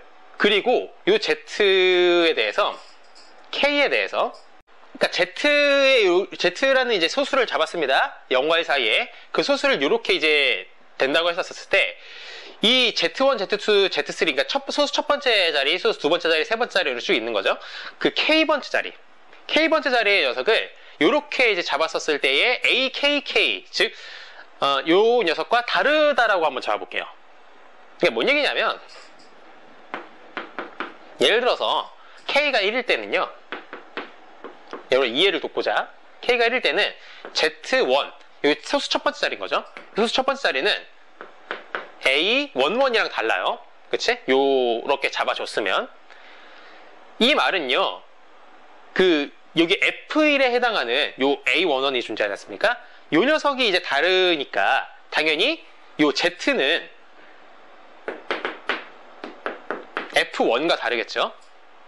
소수 첫 번째 자리가 서로 다르니까. 그렇기 때문에 Z는 F1과는 다르다. 그쵸? 뭐 K가 2면은 이번에는 Z2가 A22랑 다른 것이죠. A22랑. 그러면은 마찬가지로 Z는 F2랑 다를 겁니다. 그쵸? F2에서 A22가 있는데 그 Z2란 요 두 번째 숫자가 서로 다르니까 요 녀석이랑 요 녀석도 다르겠죠. 쭉 모든 자연수 K에 대해서. 그럼 어떤 결론이 나옵니까? 따라서 여기 카메라에 들어옵니까? 괜찮아요? 쓸게요. 따라서 안 나와요? 몰라요? 자, 써도 되겠죠? 이거 좀 지우기 좀 애매한 것 같아서. 자, 그러면 이제 따라서 모든 그 FK랑 Z는 서로 다르게 될 겁니다. 그렇죠? 1일 때 다르고 2일 때 다르고 쭉 해서 모든 자연수에 대해서 다르니까 FK라고 하는 것은 항상 이가 다르겠죠. 그리고 우리가 집합으로 표현을 해주면은 이제 F 자연수 집합, 요것은 전부 다 이렇게 표현해 주는 게 좋겠죠. 그러니까 Z는 이제 자연수 집합의 이제 그 F 결과에 절대 포함되지 않는다. 라는 얘기인 거죠. 이게 좀 이제 그 애초에 요 가정에 모순되지 않습니까? 왜? Z라는 것이 어쨌든 간 0과 1 사이의 소수인데 우리가 이렇게 잡았었을 때 이렇게 잡아주게 되면은 요 N이라는 녀석에 대응되는 녀석이 이렇게 대응되는 Z라는 것이 분명 있어서야 될 텐데 이 Z라는 0에서 1 사이의 소수가 결과적으로 이렇게 잡히는 함수의 원소로서 존재하지 않는다는 거예요. 그렇다는 것은 이 F라는 함수가 전단사라는 게 깨지는 것이죠. 그러니까 요건 이제 결과적으로 모순이 되는 상황인 거죠. 가정에. 그렇기 때문에 따라서 귀류법에 의해서 증명이 완료가 되는 것이죠. 뭐가? 가부원 집합이라고 하는 것이 틀렸구나. 우리는 0과 1 사이의 개우가는 비가부원 집합이구나. 한 번만 다시 좀 흐름을 설명을 좀 드릴게요. 이제 그 0과 1 사이의 개구간이라고 한 그 있지 않습니까? 0과 1 사이의 개구간이 우리가 이제 상식적으로 알고 있다시피 비가부원이에요. 근데 이것을 만약 가부원 집합이라고 해본 거죠. 가부원 집합이라고 하면 그러면 자연수 집합이랑 0과 1 사이의 집합에 대해서 함수 잡아줬을 때 이 함수가 전단사 함수라는 게 존재한다는 얘기지 않습니까? 그래서 이 n이라는 것에 모두 다 그 저마다 다른 원소들이 대응될 수 있도록, 즉 단사 함수로서 잡힐 수 있도록 이렇게 설정을 해준 거예요. 그 n이 들어갔었을 때 결과적으로 F1과 F2랑 F3랑 F4랑 쭉 해서 F 무한대까지 그 모든 원소들이 전부 다 다른 이제 소수를 가리킬 거 아닙니까? 0과 1 사이에. 그러니까 단사 함수로 잡아주고 나면 자연스럽게 이제 0과 그 1 사이까지로 가는 요 녀석이 단사 함수이면 자연스럽게 전사이기도 하지 않습니까? 왜냐? 우리가 가부원 집합이라고 우리가 기본적으로 가정을 깔았으니까 말이 이렇게 잘 안 나오니까. 그래서 가부원 집합이라고 잡았으면은 우리가 단사이면 동시에 전사가 될 텐데, 근데 이제 전사가 아닌 그 하나의 사례를 잡아준 겁니다. Z라고 잡아줘서 이 Z라는 녀석은 이렇게 잡아준 거예요. 그 ZK랑, 그러니까 K번째 소수가 AKK랑 이제 다르게, 어긋나게. 그렇게 해주면은, K가 1일 때는 요 F1이랑 다를 것이고, K가 2일 때는 F2랑 2랑 다를 것이고, K가 3일 때는 F3이랑 다를 것이고, 이렇게 해서 쭉 계속 다르다는 거죠. 그러면 결과적으로 이 Z라는 녀석은 이 함수값에 대응되는 녀석이 존재하지 않을 것이다. 즉 모든 자연수에 대해서 F 자연수라고 하는 요 녀석에 해당하는 Z는 존재하지 않는다. 그러니까 이것은 이제 요 녀석 F가 전사라는 것에 이제 모순이 되는 것이고, 이것은 이제 애초에 틀린 말이 되더라. 그 말은 뭐 때문에 시작이 됐다? 요 최초의 가정이 잘못됐구나라고 해서 규류법에 의해 우리는 0과 1 사이의 개우가는 우리가 비가부원 집합이구나 라고 얘기를 할 수 있다라는 얘기입니다. 약간 조금 여러분들이 어려울 겁니다. 다시 한번 제가 얘기했던 얘기를 잘 되새김질 해보시고요. 이렇게 이제 하나씩 원소가 어긋나게 함으로써 증명하는 방식을 칸토의 대각법, 이제 영어로는 다이아고널 메소드라고 하는데, 뭐 이제 그 0과 1 사이의 실수가 자연수 집합이랑 다르다, 그러니까 그 비가부원 집합이다 라고 하는 것을 보이는 것은, 뭐 이게 대각법 말고도 한국말로 뭐라고 하죠? 일단 그 완비성, 실수 이제 완비성으로도 증명할 수 있고요. 그 베르의 한국어로 뭐라고 하죠?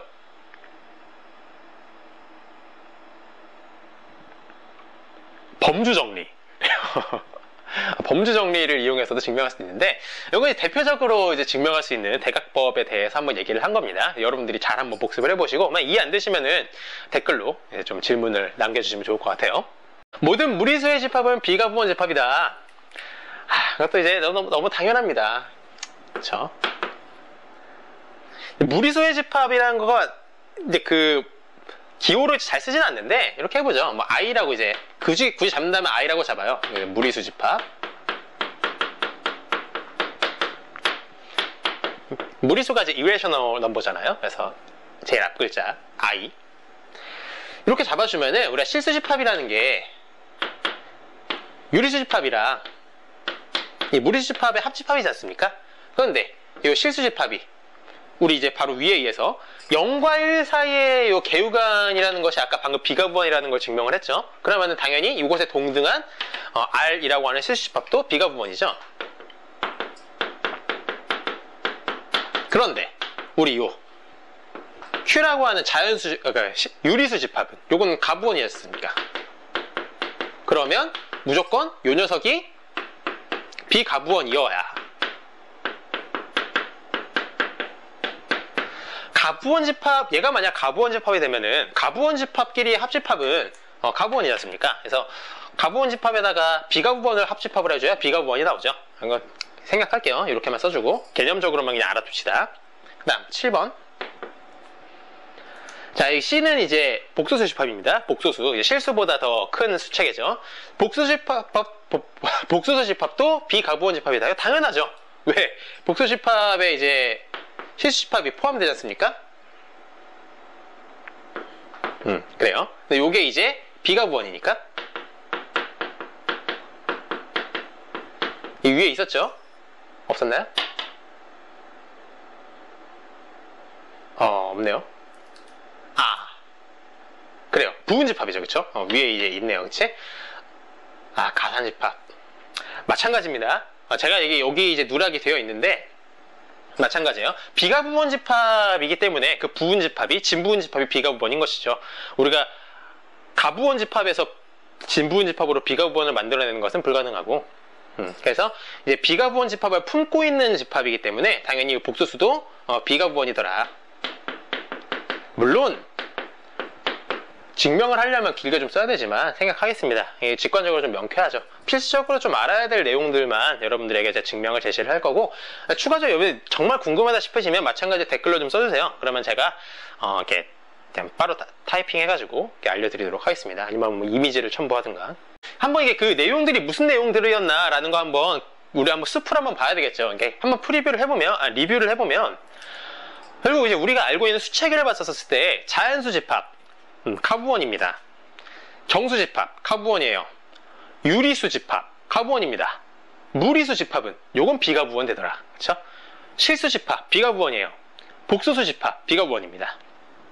그래서 여러분들이 이제 그 가부원과 비가부원의 이제 경계가 어딘가 그런 것도 이제 한번 좀 기억을 해주면 좋겠고, 이제 가부원 집합끼리는 이제 합집합을 하든가 곱집합을 하든가 다 가부원이 뜨더라. 그런데 이제 연산에 뭐 합집합이나 이제 곱집합 이런 거 연산에 비가부원이 끼어들면, 그러니까 가부원끼리의 이제 연산 결과는 가부원, 물론 이제 뒤에서 이제 또 이제 지수로 연결시키는 거를 보면은 그러면 이제 비가부원을 가는 사례가 있는데, 하여튼간 가부원과 가부원이 연산 결과는 가부원이 될 가능성이 있어요. 항상 되는 건 아닙니다. 근데 비가부원이 집합의 연산에 끼어드는 순간 그 결과는 어지간해서 이제 비가부원이 된다는 것이죠. 이것도 이제 특수하게 가부원을 빼가지고 뭐 이제 가부원에서 빼는 그런 거 아닌 이상, 하여튼간 비가부원이 이제 합집합이나 곱집합 같은 걸로 끼어들면은 그 결과는 무조건 비가부원이 되더라. 비가부원이 세더라, 짱짱 이더라 라고 그렇게 해주면 되겠습니다. 넘어가도록 할게요. 자, 우리는 집합의 크기에 대해서 얘기하고 있습니다. 바로 전 챕터까지는 이제 집합의 크기를 이미 알고 있는 어떤 집합을 이제 빗대어서 이 둘이 동등하냐라는 걸 따져가지고 간접적으로 집합의 크기를 이제 가늠해보는 그러한 방법을 배웠다면, 사실 이제 그렇다고 해서 우리가 어떤 집합의 크기를 숫자 혹은 기호로 직접적으로 표현하고 싶은 그런 욕구가 풀리는 건 아닙니다. 우리가 이제 유한집합에서도 그러니까 원소의 개수가 한정되어 있는 그런 집합 같은 경우는 이것의 집합의 크기를 그 원소의 개수를 자연수 하나로 대응시킬 수 있지 않습니까? 뭐 10개 있으면 10이다. 뭐 원소의 개수가 100개 있으면 뭐 100이다. 집합의 크기는 이런 식으로 바로바로 하나씩 대응시킬 수가 있는데 무한집합도 그렇게 될 수 있지 않겠느냐라고 하는 이 발상에서부터 이번 챕터가 시작이 됐고요. 이제 이렇게 유한집합과 이제 무한집합을 가리지 않습니다. 어떠한 집합에 대해서 이 집합의 크기를 표현하는 기호 혹은 숫자, 그거를 우리는 기수라고 부릅니다. 영어로는 카디널 넘버라고 이제 부르는데, 그러니까 여러분들은 이 카디널 넘버 기수라고 하는 것을 집합의 크기구나 라고 이제 생각을 해주시면 돼요. 물론 이 기수에 대한 정의는 조금 복잡합니다. 뭐 동치류에 의한 정의도 있고요, 아니면 폰노이만 방식도 있고, 뭐 스콧 방식도 있고, 여러 가지가 있는데, 뭐 예를 들어서 뭐 동치류에 의한 정의를 좀 말씀을 드리자면은, 이제 우리가 앞서서 그 동등이라고 하는 것도 결국에는 동치관계의 일종이라고 제가 말씀드렸죠. 그럼 당연히 동등이라고 하는 그 관계에서도 동치류라는 것이 형성이 되죠.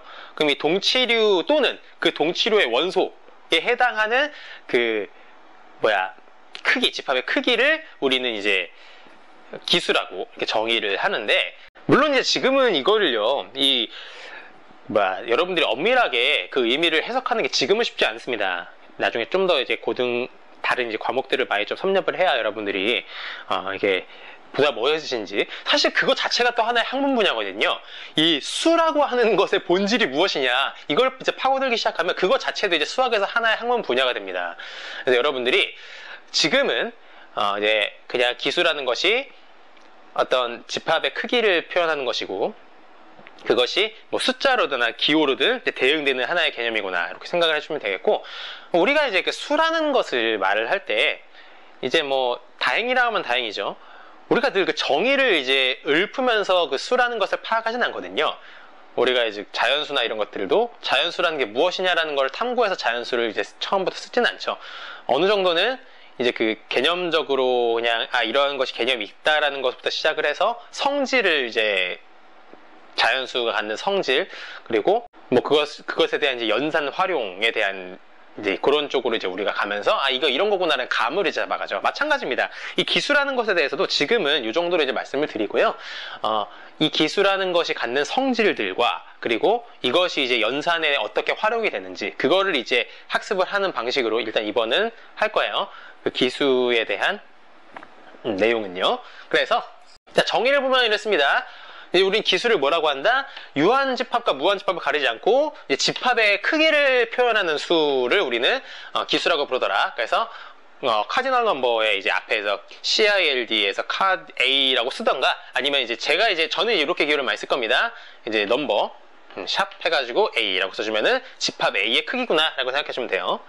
그래서 이 5가지가 이제 그 기수가 갖는 성질들입니다. 기수가 갖는 성질들이기 때문에 뭐 달달 외울 필요는 없지만 그냥 한번 쓱 보면서 넘어가면 돼요. 첫 번째로 각 집합 A에 대해서 이제 집합 A의 크기는 유일하다. 그러니까 집합 A라는 게 있어. 근데 그 A의 집합 크기가 여러 개로 나오지 않겠죠. 우리가 유한집합에서도 그 유한집합의 원소의 개수라는 것은 자연수 하나로 유일하잖아요. 마찬가지라는 겁니다. 그래서 무한집합이라 하더라도 우리는 그 집합의 크기라는 것은 유일한 하나의 기호로 표현 혹은 이제 하나의 숫자로 표현이 될 것이다 라는 얘기고요. 두 번째로 마찬가지로 어떤 이제 숫자에 대해서 혹은 기호에 대해서 그것에 해당하는 집합의 크기를 갖게 되는 그러한 집합은 있더라라는 얘기입니다. 우리가 예를 들어서 숫자 1이 있어요.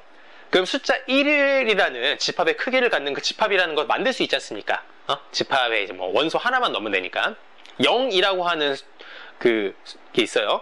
0에 해당하는 집합 크기를 갖는 그런 집합, 공집합이라는 게 있죠. 그런 식으로 우리는 마찬가지로 그 기수에 해당하는 집합 A라는 것이 항상 존재하더라 라는 것이 두 번째 이제 기수의 성질입니다. 세 번째로 이제 A가 공집합이면은 그러면 이제 자연스럽게 이제 기수는 0이 되더라. 이제 공집합의 기수는 0이더라 라는 얘기고요. 네 번째로 이제 A가 1에서 이제 K까지 이렇게 이제 원소가 만약 있는 그러한 집합과 이제 1대1 대응이 존재하게 되면 그러면은 이제 A의 집합의 크기는 K라고 이제 부르더라. 여기 이제 원소의 개수라는 것이 K라고 부르더라라는 것이죠. 이 3번과 4번 같은 경우는 이제 유한 집합에 대한 얘기라고 볼 수 있겠죠. 5번 같은 경우는 A랑 B 사이에 이제 1대1 대응이 존재하게 되면은 우리는 이 둘이 동등하다. 두 개 물결로 표시를 하지 왜 한 개 물결로 표시를 했을까요? 하여튼가 그래요. 제가 이렇게 표시를 해줬나요? 아니었을 텐데. 그래요.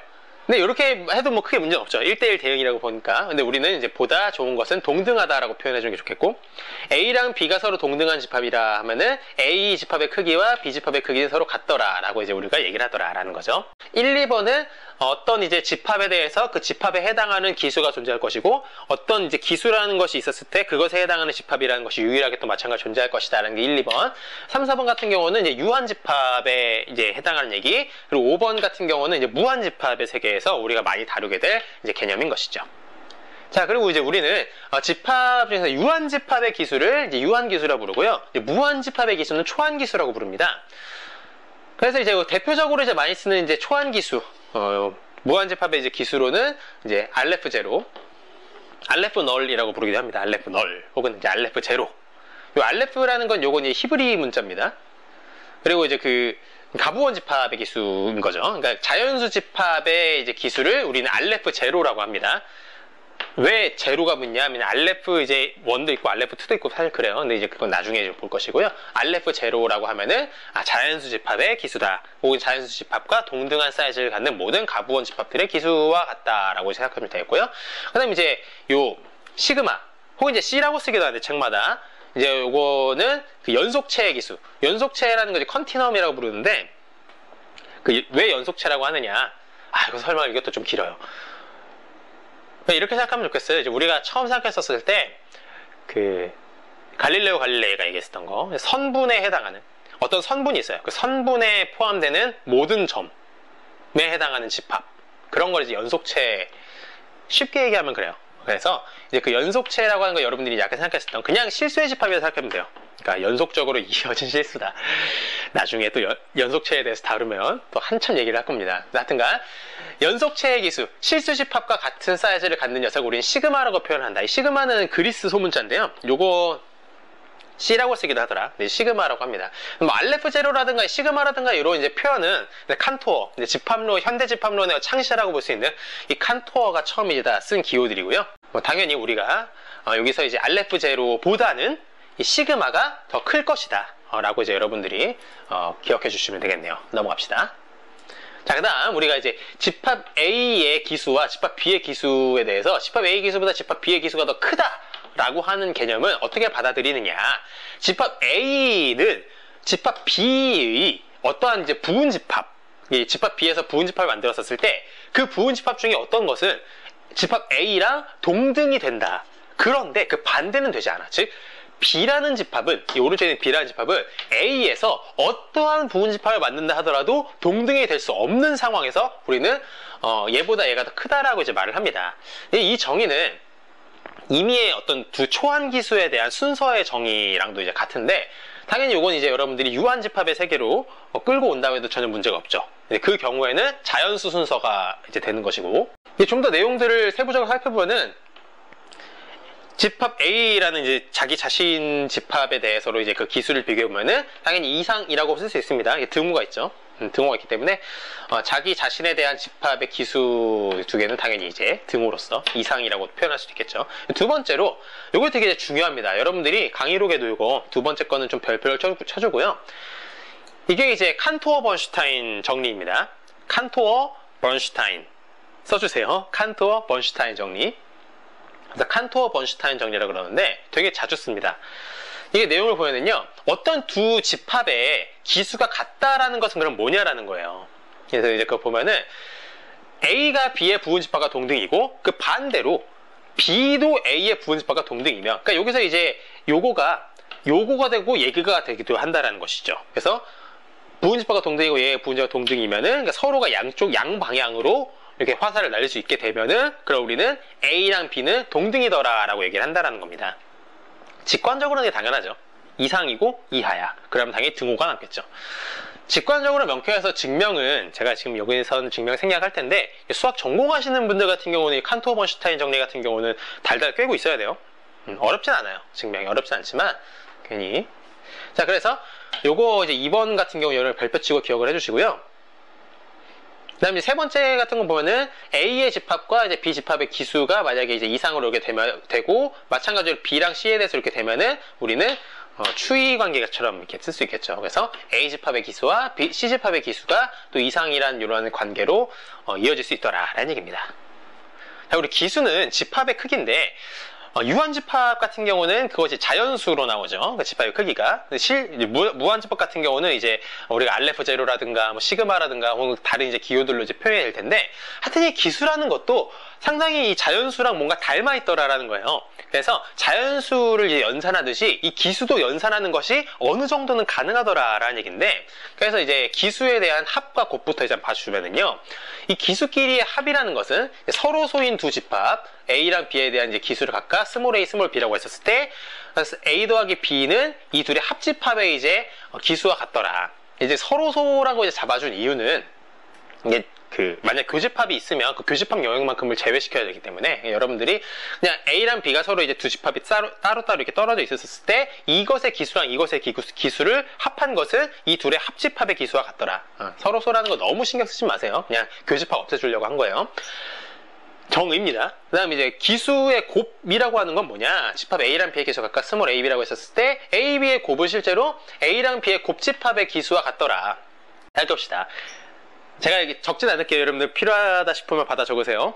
A라는 집합의 원소가 예를 들어서 두 개가 있어요. 뭐 1이랑 2라고 해볼게요. 이제 B라는 집합의 원소 개수가 3개가 있다고 합시다. 원소가 뭐 1, 2, 3이 있어요. 그러면은 A 집합이랑 B 집합의 곱집합은 1,4, 1,5, 1,6 그리고 2,4, 2,5, 2,6이라고 하는 이제 6개의 순서상을 갖고 있는 집합이 되죠. 곱집합은. 그럼 그 곱집합의 기수는요, 6이 되죠. 그 6이라는 숫자는 우리가 어떻게 생각해 볼 수도 있더라? A 집합의 기수인 2랑 B 집합의 기수인 3, 그 두 개를 곱한 것과도 같은 결과로 생각할 수 있더라 라는 얘기입니다. 뭐 전혀 문제될 것이 없죠. 자, 그 다음에 이제 연산법칙에 대한 얘기들을 할 텐데, 이제 임의의 기수 스몰 xyz에 대해서 이제 다음에 다 성립하더라라는 얘기입니다. 교환 법칙부터 보면은 x 더하기 y는 이제 순서 바꿔서 y 더하기 x랑도 같고, 그리고 이제 xy 곱한 건 순서 바꿔서 y 곱하기 x랑 같더라. 우리가 이제 곱집합을 해줬을 때 a 집합이랑 b 집합 곱집합한 거랑 이제 b 집합이랑 a 집합 순서 바꿔서 곱집합한 거랑 그 순서상의 개수는 당연히 똑같잖아요. 그러니까 그렇게 생각해 볼 수 있겠고, 이 결합법칙 같은 경우도 성립하더라. 이제 그 괄호의 위치를 앞에 해주든 뒤에 해주든 문제가 없더라. 분배법칙도 성립이 되더라 라는 얘기인데, 여러분들이 그냥 이것들 증명들을 생략하겠습니다. 그냥 그렇겠구나 라고 이제 하고 넘어갔으면 좋겠어요. 그 다음 또 넘어가 보도록 하죠. 다시 여기 파트가 중요합니다. 여러 가지 정리해서 6가지가 있는데 이것들 하나하나 다 증명을 해볼게요. 첫 번째 것부터. 자, 첫 번째로 RF0 더하기 RF0가 RF0가 되더라 라는 걸 증명할 텐데요. 여기 여러분들이 이제 두 개의 집합의 이제 덧셈이란 그 기수의 덧셈이라는 것은 두 서로 소인 집합 잡아주고 합집합으로 처리해주면 됩니다. 요것에 이제 해당하는 녀석을요, 첫 번째 이제 RF0에 해당하는 집합을 뭐 짝수의 집합 이런 식으로 잡아주고, 이 두 번째 녀석은 홀수의 집합 이렇게 잡아주면, 그럼 이 녀석을 이제 우리가 자연수 집합으로 갈 수가 있겠죠.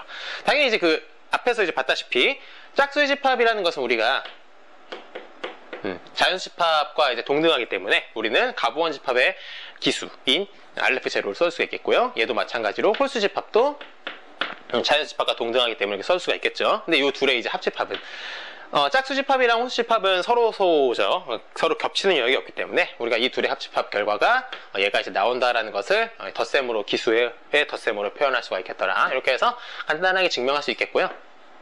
두 번째 같은 경우 시그마. 자, 요 같은 경우는 두 개의 이제 부등호를 보임으로써 이제 칸토어 번슈타인 정리를 이용해서 좀 증명을 할 텐데, 일단 요 둘의 합이 요거 이제 이해가 된다라는 것도 좀 얘기를 해볼게요.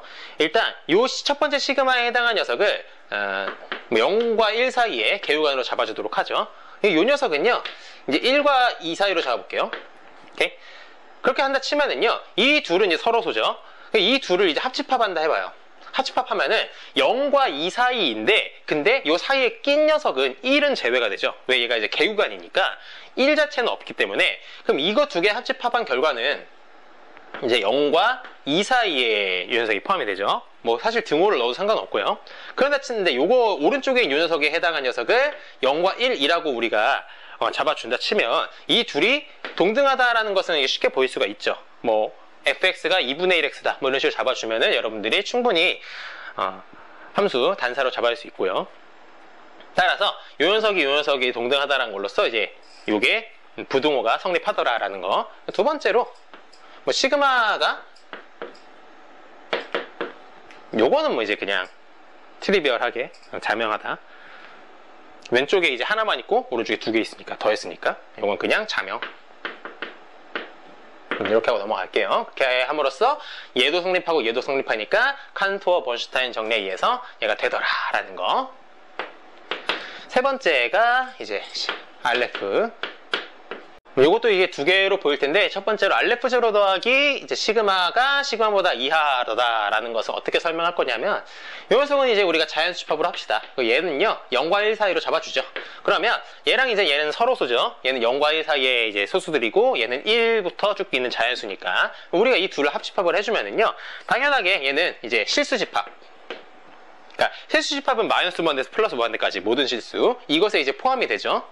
근데 이게 이 녀석이 우리가 뭐 이제 0과 1이라고 잡는다 치더라도 이 둘이 동등하다라는 거 그건 이제 우리가 증명을 했으니까 따라서 얘가 얘에 포함이 되더라. 두 번째 요거는요 자명하죠. 자명 트리비얼하죠. 그래서 요거 이제 요 하나만 있는데 이거에다 알레프 제로까지 기술을 더해버렸으니 이 오른쪽이 더 이상이라는 건 자명해서 요거 이제 얘도 되고 얘도 되니까 칸토어 번슈타인 정리에 의해서 얘도 이제 등호가 성립하더라라는 거고요. 네 번째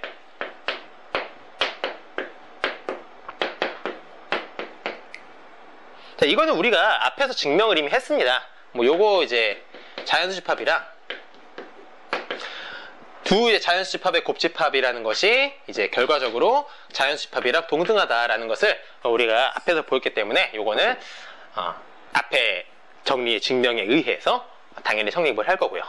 지우고 5번으로 가도록 할게요. 자 5번은 이제 시그마랑 시그마 곱한 것이 시그마가 되더라라는 건데 이것도 마찬가지로 두 부등호가 성립한다라는 걸 보임으로써 증명을 할 텐데요. 첫 번째로 이제 시그마 두 개의 곱이 시그마보다 이하더라라는 것은 이렇게 가는 함수를 어떻게 하면 단사로 잡아주느냐 이렇게 하면 됩니다. 여기서 이제 소수 하나 나오고 여기 소수 하나 나오겠죠. 근데 이제 그 소수를 잡을 때 유한 소수를 잡으면 그 동일한 y에 대해서 여러 개의 이제 x 값이 나올 여지가 있어서 무한 소수로 갈게요.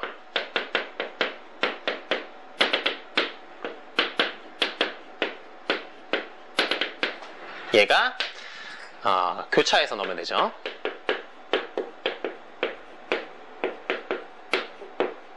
이런 식으로. 이게 뭔 얘기냐면 뭐 예를 들어서 f 뭐 동그라미 세모 이 값이 뭐라 할까요? 0.9 아이고 너무 0.10937 뭐 이렇게 한다 쳐볼게요. 여기 이제 1 제 핸드폰 번호 두 번째 010937까지만 하여튼 요렇게 이제 쭉 갑니다. 그랬었을 때 요 이제 동그라미는 뭐겠느냐? 동그라미 해당하는 것은 0. 첫 번째 원소 그리고 세 번째 원소 그 다음 다섯 번째 원소 7 이런 식으로 이제 가는 것이고 요 녀석에 해당하는 것은 0. 요게 0 그 다음 이제 3 그 다음 여기 이제 2 이런 식으로 이제 가는 그러한 녀석으로 요 이제 y 값에 대해서 동그라미 첫 번째 있는 원소와 두 번째 있는 원소가 소수가 유일하게 이렇게 딱딱딱 나오게 되죠. 자, 근데 이렇게 해서 문제가 그거라는 겁니다. 그러니까 유한 소수로 표현하면 이렇게 단사가 안 되죠. 그러니까 이런 거 그 0. 예를 들어서 0.1을 넣고 싶어. 여기 x에다가 넣고 싶을 때 0.1을 넣지 말고 0.1 대신에 우리는 0.09999를 넣자라는 거예요. 여러분들이 그 고등학교 때 0.1은 0.0999다 1은 0.99999다 라는 거 이제 배웠죠. 그렇게 해서 유한소수로 표현하면은 이 녀석을 이제 우리가 다시 그 재구성시켰었을 때 여러 가지 케이스가 나올 수 있지 않습니까? 그래서 애초에 요 들어갈 수 있는 x쪽에 들어갈 수 있는 변수를 우리가 무한소수로 잡아줘서 그 혼동의 여지를 방지시키자라는 것이죠. 뭐 0.4 4호를 넣고 싶어. 그럼 얘는 우리가 무한소수로 0.449999로 넣어주면 어쨌든 혼동될 여지가 없을 것이다 라는 거죠. 근데 이렇게 잡아주면 이제 F는 단사지 않습니까? F가 단사라는 것은 이제 그 왼쪽 집합, 이 둘의 곱집합과 오른쪽 집합 비교해 봤었을 때 왼쪽 집합이 오른쪽 집합보다 작더라, 사이즈가. 물론 이하더라 라는 얘기가 되니까, 따라서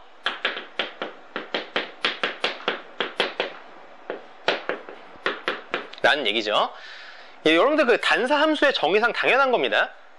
그 단사가 뭐였어요? 단사는 y가 x를 한 개씩만 대응받는 그러한 함수잖아요. 그러니까 여러분들이 그 전단원에서 단사랑 전사를 배울 때 정의역이 있고 공역이 있어요.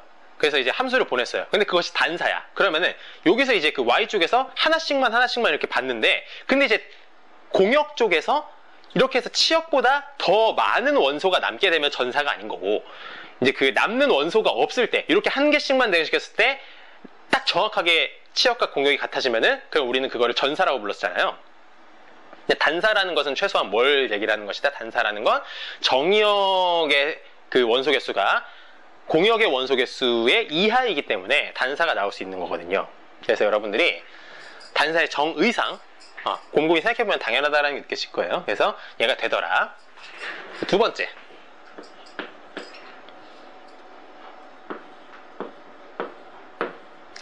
이거 그냥 자명하다라고 하고 싶은데 함수 그냥 잡아줘서 얘기를 해봅시다. 쉽게 잡을 수 있겠죠. 이건 이제 g라는 함수를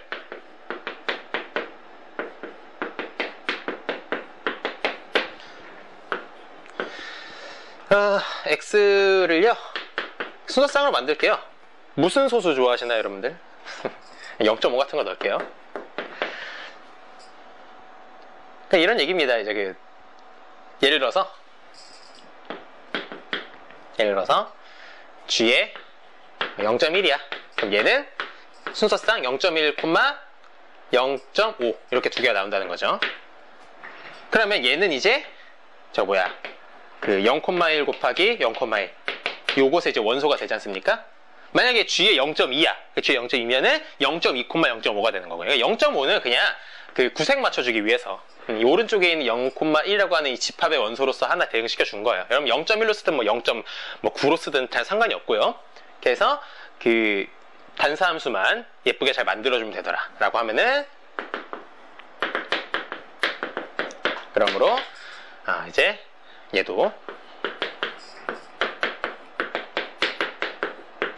되기 때문에 결과적으로 이 둘이 성립하고요. 그러면 우리는 칸토어 번슈타인 정리에 의해서 얘가 드공과 성립되더라 라는 얘기입니다. 잘 써주길 바래요. 자, 마지막으로 이제 RF0 곱하기 시그마가 된다라는 것도 이렇게 보이면 되겠죠. 첫 번째 거 RF0 곱하기 시그마가 시그마 이하가 된다. 이거 이제 그냥 이렇게 보이면 되겠죠. 이 녀석이 이제 이 녀석은 시그마 이 둘의 이제 곱보다 이하겠죠. 이 녀석이랑 비교하면 당연하죠. 근데 얘가 얘지 않습니까? 우리가 증명했죠. 이거 5번에서. 요거 그냥 자명하다고 할게요. 왼쪽에 요거 하나인데 RF0까지 곱을 해주면 당연히 오른쪽 게 더 크겠죠. 얘가 0 이렇게 되는 거 아니니까. 그래서 증명 끝. 구체적으로 쓰진 않을게요. 여러분들이 이제 어디까지나 우리는 큰 그림을 이제 보자라는 얘기니까. 자, 결론을 내보면 이렇습니다. 결론을 내보면 결국에 이제 아까 이제 얘기했었던 그 내용들을 우리가 기수로도 확인을 한 거죠. RF0끼리 더하거나 곱하는 거, 즉 가부원 집합들, 자연수 집합들에 대한 합집합이든 곱집합이든 그런 거 전부 다 결과적으로 RF0라는 그 자연수의 집합의 기수가 나오게 될 텐데, 근데 집합의 그 기수 연산에서 시그마가 끼어드는 순간, 즉 연속체에 이제 기수가 끼어드는 순간 그 결과는 연속체가 나오더라는 거예요. 이 네 가지 결과는 전부 다 시그마라는 결과가 나오죠. 그래서 여러분들이 이 파트는 증명 제가 이제 아이디어로 이렇게 써줬지만 그것들 공부하는 거 되게 중요하고요. 근데 그것보다 더 중요하다고 생각하는 거는 이 기수들에 해당하는 그 무한집합이라는 개념을 여러분들 떠올려보고 이 연산의 그 결과들을 그 집합들의 개념으로서 한번 여러분들이 연관시켜서 생각해 보는 거, 그러한 시간을 갖는 것을 꼭 하길 바랍니다. 그렇게 하면 이제 여러분들이 그 무한집합에 대해서 이러한 세계가 이러한 이제 크기 구조가 있구나라는 것이 어느 정도 감을 잡는데 상당히 도움이 될 거예요. 그래서 여기 파트 되게 중요합니다. 자, 근데 말이죠. 또 이러한 의의도 있어요. 상당수 이제 대학생들이 그 이제 기술을 공부를 할 때 실수의 이제 연산이랑 혼동을 합니다. 그러니까 이제 앞에 파트까지 보면은 그 덧셈이라든가 곱셈도 있고 연산 법칙들이 기본적으로 결합, 분배, 교환 다 성립하다 보니까 이제 기수의 연산을 마치 실수의 연산처럼 그거 두 개 같은 거 아니냐 이렇게 이제 혼동을 하는데 상당수 이제 비슷하다 뿐이지 똑같진 않다라는 겁니다. 여기 파트의 이제 특징 때문에 그렇죠. 뭐 예를 들어 이런 겁니다. 여기 있진 않지만 여러분들이 적어놨으면 좋겠어요. 예를 들어서 알레프 제로끼리 합은 이제 알레프 제로라는 거가 증명이 되지 않습니까? 근데 요건 이제 우리가 알레프 제로라는 기수에다가 그냥 이게 집합, 원소 한 개짜리 집합의 기수, 요거 두 개 더해도 결국 얘거든요. 그 무한에다가 이제 유한기수 더해봐야. 근데 우리가 그렇다고 해서 이게 아니지 않습니까? 그치? 실수연산에서는 이렇게 되면 얘랑 같아야 되죠. 하지만 기수연산에서는 그렇지 않다는 거예요. 자연수 집합의 기수가 뭐 1이라는 건 말도 안 되지 않습니까? 뭐 고볼에도 마찬가지고요. 얘 두 개 곱하면은 증명했죠. 근데 요 녀석은 실제로 요 녀석에다가 곱하기 1. 그러니까 자연수 집합이랑 원소 한 개짜리 집합 곱집합을 한 그 순서상의 개수는 당연히 원래 자연수 그 원소 개수랑 같잖아요. 근데 그렇다고 해서 우리가 마찬가지로 알레프 제로가 1이라고 결론 내리진 않지 않습니까?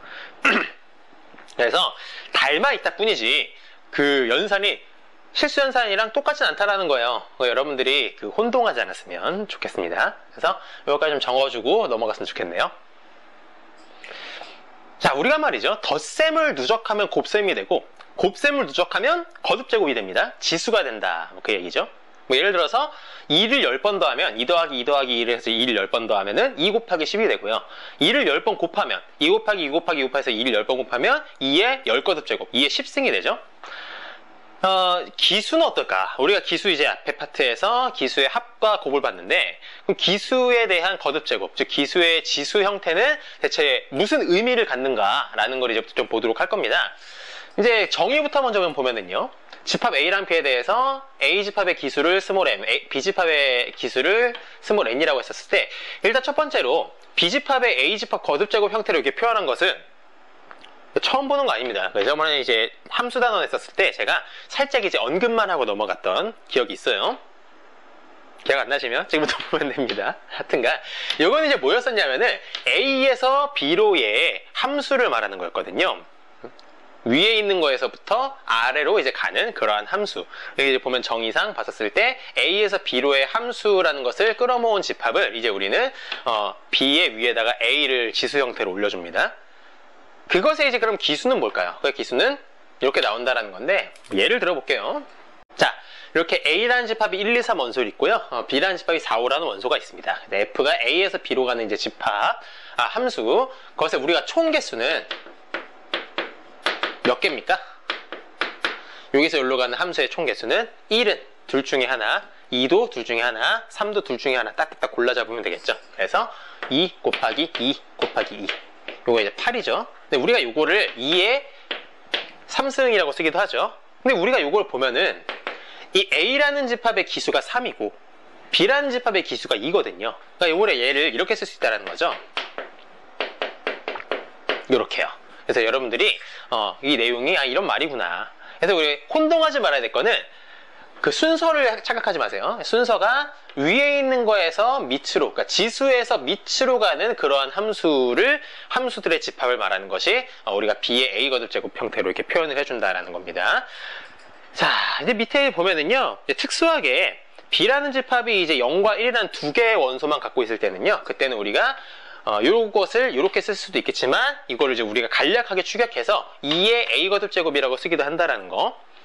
물론 이제 뭐 그 원소의 개수가 2개가 아니라 3개만 있어. 그러면 3의 A 거듭 제곱을 쓰기도 하고요. 뭐 아니면 원소의 개수가 4개만 있으면 4의 A 거듭 제곱 이렇게 쓰기도 합니다. 그래서 여러분들이 이렇게 축약시켜서 쓸 수도 있다는 것도 기억해 주시면 좋겠네요. 넘어가도록 할게요.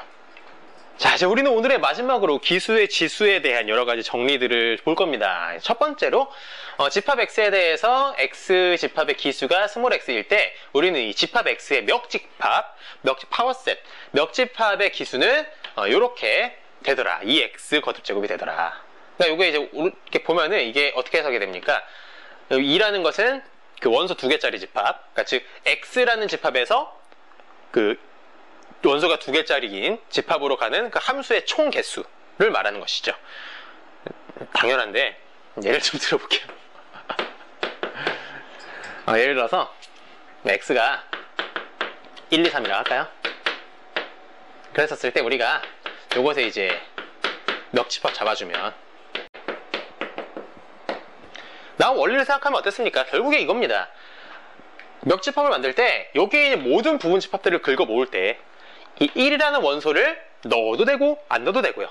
요거 이제 넣어도 되고 안 넣어도 되고, 얘도 마찬가지로 넣어도 되고 안 넣어도 되고, 얘도 마찬가지로 넣어도 되고 안 넣어도 되고, 이렇게 저마다 2가지의 선택지를 갖게 되더라는 얘기예요. 그걸 이제 우리가 2개의 원소가 있는 집합에 이 함수를 대응시킨다라고 생각해 볼 수도 있겠죠. 그렇게 해가지고 우리가 그 원소 2개짜리로 함수 x, 그러니까 집합 x에서 원소 2개짜리 집합에 대응시키는 함수의 총 개수가 곧 x의 멱집합의 원소 개수와 동일하더라 라는 거, 그냥 사례로만 이렇게 보일게요. 그 다음에 두 번째 거를 볼 텐데요. 이제 기수 x랑 y랑 z에 대해서 이 3가지가 다 성립하더라. 일단 양상부터 좀 보세요. 양상부터 보면은 우리가 이제 흔히 실수해서 지수 계산하는 거랑 상당히 흡사하죠. x의 y 거듭제곱 곱하기 x의 z 거듭제곱은 이 둘의 지수들의 합을 여기다 얹어준 거랑 똑같더라. 그리고 x의 y 거듭제곱의 전체의 z 거듭제곱은 요거 안으로 들어가면서 둘이 곱해지는 거랑 똑같더라. 그리고 여기 2개 묶어주고 지수가 있으면 이거 안쪽으로 분배돼서 이렇게 해준 거랑 같더라. 우리가 다 이제 실수의 연산이라 매우 흡사하기 때문에 기억하는 건 상당히 좋을 겁니다. 자, 다음과 같이 이제 x의 원소 2개 주고요, y의 원소 하나, z의 원소 3개 줬습니다. 그래서 x 기수가 이제 스몰 x로 2, y의 기수 스몰 y로 1, 그리고 z 기수를 우리가 이제 스몰 z로 3이라고 했었을 때, 일단 요거 이제 내용을 보면은 얘는 y에서 x로의 함수 개수인 거죠. 그리고 얘는 이제 z에서 x로의 함수 개수. 그리고 오른쪽에 있는 것은 요거 이제 더했다라는 것을 우리가 지금 서로 잡았기 때문에 이 y랑 z의 합집합에서 x로의 함수 개수인 겁니다. 그래서 이렇게 이제 계산을 해보면은 y에서 x로의 이제 함수 개수를 우리가 해주면은요, y가 원소 하나잖아요. x는 원소 2개고요. 그러면 여기에서 여기로 가는 함수의 개수는 2가지가 있겠죠. 3이 1로 가거나 3이 2로 가거나, 그래서 얘가 2가 되겠고요. 그 다음에 이제 z에서 x로의 함수 개수는요, z 원소 개수가 3개고 x 원소 개수가 2개니까 얘가 2개, 얘가 2개, 얘가 2개, 1, 2 중에 아무거나 해서 2 곱하기 2 곱하기 2 해주면 8이 되겠죠.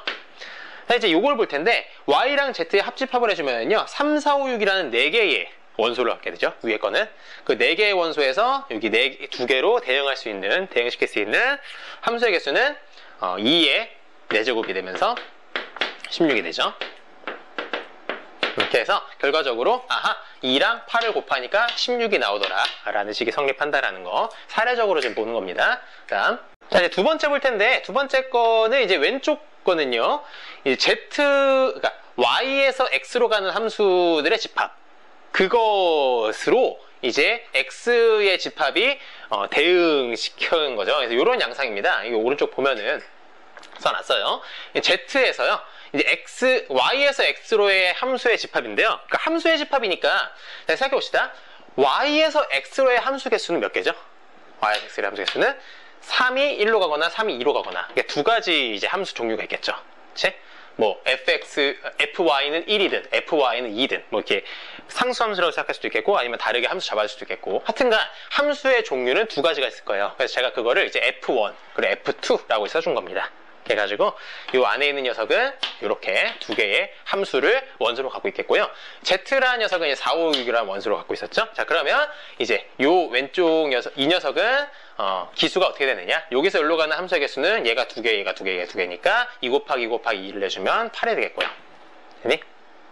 그 다음 이 오른쪽에 있는 녀석은요, y 곱하기 z라는 거 이제 둘의 곱집합을 생각해 주면 되겠고요. 그래서 y랑 z의 곱집합에서 이제 밑이 이제 x죠. 그래서 여기서 여기로 가는 함수의 개수고요. 이 y랑 z의 곱집합이라는 것은 3,4, 3,5, 3,6 이렇게 이제 세 가지가 있을 겁니다. 그래서 요 세 개에서 두 개 이제 로 가는 거니까 얘가 두 개 중에 하나, 얘가 두 개 중에 하나, 얘가 두 개 중에 하나. 그럼 마찬가지로 얘는 8이라는 숫자가 나오면서 이 둘은 같게 되겠죠. 라는 거 두 번째 것도 사례로 한번 보인 겁니다. 생각보다 처음엔 여러분들이 낯설 거예요. 곱집합이라는 개념 자체가 여러분들이 아직까지는 되게 익숙할 거라 생각이 잘 안 들어서 여러분들이 이런 거 다 써주고 복습해 주는 게 좋을 것 같네요. 자, 이제 세 번째 거 볼게요. 세 번째 것도 마찬가지로 이제 해석을 해보면 좌변에 있는 것은요, x랑 y랑 곱집합인 거고요. 이거는 이제 z라는 집합에서 xy 곱집합으로의 함수의 개수를 물어보는 것이죠. 여기 이제 봐주면은 x랑 y의 이제 곱집합이라는 것 자체가 1,3, 2,3 이렇게 두 개의 순서상을 갖고 있을 것이고, z는 4, 5, 6이라는 세 개의 원수를 갖고 있으니까 여기서 흘러가는 함수의 개수는 8개가 되겠죠. 그 다음 이제 오른쪽에 있는 거를 보면은 z에서 x로의 함수 개수, 그리고 z에서 y로의 함수 개수, 이렇게 볼 수 있겠죠. 그래서 z에서 x로의 함수 개수는 z 개수 3개, x 개수 2개, 그래서 여기서 여기로 가는 이제 함수 개수는 8개가 되겠죠. 자, 그러면 z에서 y로 가는 함수는요, 여기에서 여기로 가는 함수인데 얘는 이제 상수함수.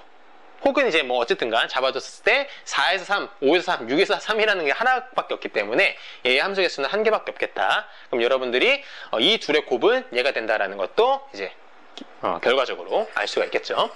사례적으로 이제 봤는데 일반화된 이제 증명은 생략을 좀 하겠습니다. 여러분들은 이렇게 보고요. 이제 그 다음에 나온 얘기 두 개가 되게 중요합니다. 이거 두 개는 여러분들이 별표 쳐놓고 지울게요. 자, 다음에 3번 이거 증명할 텐데요. 내용을 다 보면 좀 흥미롭습니다. 이제 RF0는 가부원 집합의 이제 기수죠. 그래서 RF0에 RF0를 거듭 제곱을 시키면 우리가 이제 앞에서 RF0끼리 이제 더한들, RF0끼리 곱한다 한들 여전히 RF0가 나왔는데, RF0를 이제 지수로 올려주면은, 그러면은, 시그마가 나오더라. 즉, 비가부원 집합인 이제 실수의 크기가 나오더라. 라는 얘기입니다. 그리고 이것은요, 이 밑을 시그마로 바꿔줘도 되고요. 즉, 시그마에 RF0 거듭 제곱을 한다 하더라도 시그마가 나온다라는 겁니다. 좀 흥미롭지 않나요? 이제 그 RF0에서 시그마로 건너뛴 거죠. 그렇게 뛰게 만드는 그 방법은 뭐였다? 지수로 올려주는 방법이었다. 라는 거. 나중에 4번도 나중에 볼 텐데 3번부터 증명을 할게요. 일단 왼쪽에는 이 두 개가 같다라는 그 증명부터 좀 할 텐데요.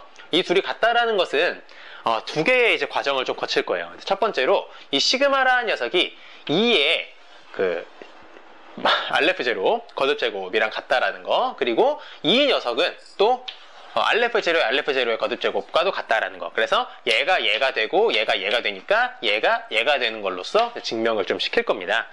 일단 요것부터 좀 증명을 할 텐데요. 시그마가 2의 RF0 그 거듭제곱과 같다라는 거. 근데 우리가 우리가 이거를 이제 앞에서 봤었죠. 이 녀석은 곧 파워셋, 그러니까 멱집합의 기수개수랑 같다라는 거, 기수랑 같다라는 거. 얘는요, 우리가 어떻게 생각해 볼 수 있겠습니까? 이 위에 있는 것은 자연수 집합으로, 즉 자연수 집합의 멱집합, 그것의 기수랑 같은 것이죠. 얘는 이렇게 생각해 볼 수 있겠는데, 그래서요, 함수를 좀 이렇게 잡아줄게요. 함수를 0에서 1로 가는 게 낫겠죠? 0에서 1에서 이제 이렇게 잡아줄 텐데요. 단사함수로 어떻게 좀 잡아주겠느냐. 함수를 이렇게 일단 잡아줄게요. 그러니까 0. 블라블라블라 되는 요 소수를요, 뭐 유한소수든 무한소수든 상관이 없어요. 그랬었을 때 이 녀석을 이렇게 이제 첫 번째 그 A1, A2, A3로 해서 AN의 10의 n승으로 0은 제외시키고요. 그러니까 0을 제외시키기 위해서 이제 N은 이제 당연히 자연수겠지만 AN도 자연수만 우리가 추출을 시켜주겠다. 뭔 얘기냐면 그러니까 단사함수를 예쁘게 잡아주려고 그러는 거예요. 그러니까 f에 뭐 예를 들어서 0.10937이다. 이렇게만 할까요? 그럼 얘에 해당하는 집합은 어떻게 나올 거냐면요. 첫 번째 소수점 첫 번째 자리에 있는 것은 A1입니다. 그 n은 1이에요. 그러면 A1 곱하기 이제 10의 1승 해주면은요. 얘는 이제 10이라는 원소에 대응이 됩니다. 그 다음 두 번째는 0이니까 0은 이제 자연수가 아니잖아요. A2가 이제 자연수가 아니니까 이건 생략시키고요. 9라는 녀석은 이 자연수죠. 그래서 A3에 해당합니다. A3가 9고 10의 3승이니까 얘는 이제 9000이 되죠. 마찬가지로 이 3에 해당하는 녀석은 3만이 되고요. 그 다음 이제 7은 이제 70만이 되고요. 그리고 이제 2는 200만 이렇게 되겠죠. 그래서 이렇게 하나 둘 셋 넷 5개의 원소를 갖는 그러한 집합이다라는 거예요. 자, 근데 여러분들 10, 9천, 3만, 7만, 뭐 20만 전부 다 자연수지 않습니까? 한마디로 얘는 자연수 집합의 멱집합 그 중에 한 원소로 충분히 들어갈 수 있다는 것이죠. 이렇게 이런 식으로 이제 좀 잘 대응시켜줬다. 함수 잡는 게 중요한 겁니다. 그냥 여러분들은 이제 그 단사 함수를 어떻게 잡아주느냐 그거에서 이제 머리를 조금 쓰는 거죠.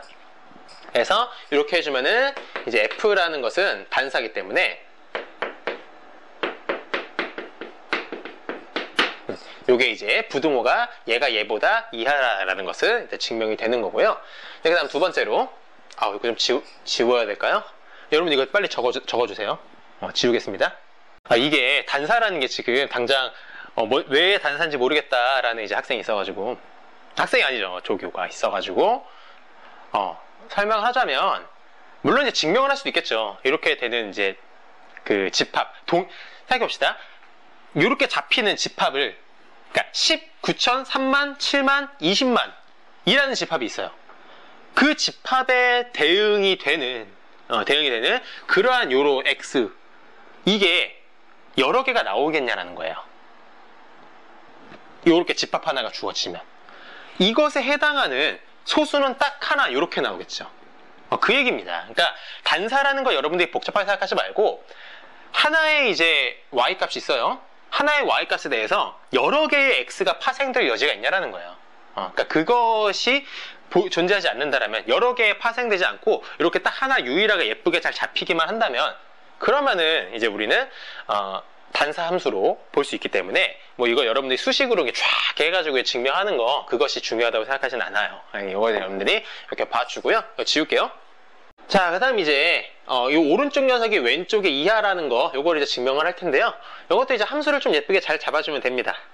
이 왼쪽에 있는 거는요. 제가 전공법으로 갈까요? 이렇게 G로 이게 이제 0과 1이라는 원소 갖고 있는 거 요거에 대해서 이제 자연수 집합 그러니까 자연수 집합이고요. 2는 이제 0과 1 두 개의 원소 갖고 있는 거죠. 그러니까 자연수 집합에서 0과 1이라는 집합으로 가는 그러한 함수들의 집합인 것이죠. 요거에서 이제 소수로 0과 1 사이에 있는 소수로 잘 보내주면 되는데 자연수 집합에서 0.f1, f2 이렇게 하면 되죠. 그러니까 이제 이 왼쪽에 있는 집합이라는 것은 자연수 집합에서 0과 1로 가는 0, 1이라는 집합으로 가는 그런 함수들의 집합이거든요. 왼쪽에 있는 녀석은. 그런 함수를 이제 우리가 x처럼 생각하면 돼요. 그 함수를 이제 g라는 함수에 넣었을 때 결과적으로 소수가 나와줘야 됩니다. 근데 이제 우리가 F1, F2, F2에서 제가 이제 쓴 이유는 요거 자연수가 1, 2, 3, 4에 쭉 가잖아요. 그러니까 즉 1에 이것만 생각해보세요. 왼쪽만 생각해보세요. 자연수는 1, 2, 3, 4, 5, 10밖에 쭉 가요. 그 1이 대응하는 둘 중에 하나에 대응될 거예요. 2가 이 둘 중에 하나 대응될 거고 3이 둘 중에 하나 대응될 거고 4가 둘 중에 하나 대응될 거고 이런 쭉 함수들이 만들어질 거예요. 그럼 F1이 있고 F2가 있고 F3이 있고 F4가 있고 쭉 이렇게 있을 거 아닙니까? 그것들 그냥 소수 첫 번째 자리, 두 번째 자리, 세 번째 자리에 그냥 쫙 안착시켜 주기만 하면 그러면은 어쨌든가 0점으로 쭉 연결되면은 요것은 0과 1 사이에 존재하는 소수가 되지 않습니까? 해서 뭐 반대로 여기서 이제 갈 수도 있겠고요. 이렇게 해가지고 함수 만들어지면 G는 단사가 되기 때문에 이따 쓸게요. 마찬가지로 이제 증명이 되고요. 따라서 이 둘에 의해서 얘가 얘보다 작고 얘가 얘보다 이하고 둘 다 이하니까 우리는 칸토어 번슈타인 정리에 의해서 이 둘이 등호가 되더라라는 거 이제 증명이 됐고요. 두 번째 거 할게요. 머리 아프죠? 슬슬. 약간 저는 지금 좀 지쳐가는데 여러분들이 되게 지금 머리가 혼란스러우신 분들이 많을 거예요. 약간 이제 좀 쉬시면서 하시는 걸 추천드려요. 일시정 지정 해가면서 제가 이제 앞에서 열심히 이제 증명들 건너뛴 이유가 그렇습니다. 참 만만치 않은 파트긴 한데 따라오면 또 못할 것도 없죠, 그쵸? 두 번째 거도 증명을 할 겁니다. 두 번째 거는 자연수 집합에서 이제 2로 원소 2개짜리로 간 거죠. 2개짜리로 가고 이걸 샌드위치 정리로 보여주면 될 것 같아요. 샌드위치 정리로. 그러니까 제대로 된 영어로 하면 네스티드 테오렘이라고 하는데 우리는 이제 한국말로 샌드위치 정리로 많이 유명하죠. 근데 이것은 이제 함수를 모은 집합이죠. 어떠한 함수냐면은 자연수 집합에서 이제 0과 1로 간 거. 이렇게. 요게 이제 요거에 해당하는 것이 바로 뭐냐면 얘죠. 자연수에서 2개짜리 원소로. 근데 얘는 이 집합은요. 요거를 이제 확장시켜서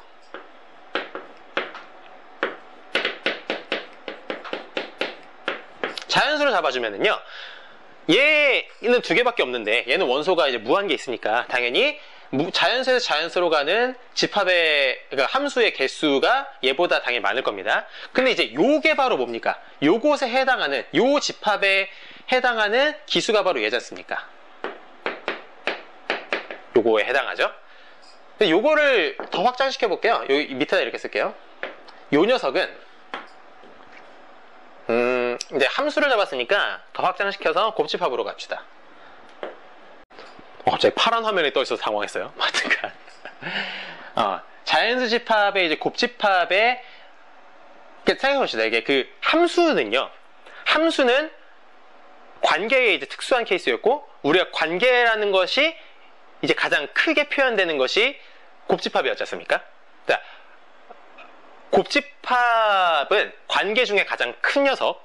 근데 함수라는 거는 그러한 관계의 특수한 케이스. 그러니까 곱집합의 부분집합을 잡아준 이 함수에 대해 얘기를 해주면은 당연히 이렇게 한 집합은 이 집합보다는 더 넓은 개념인 거죠.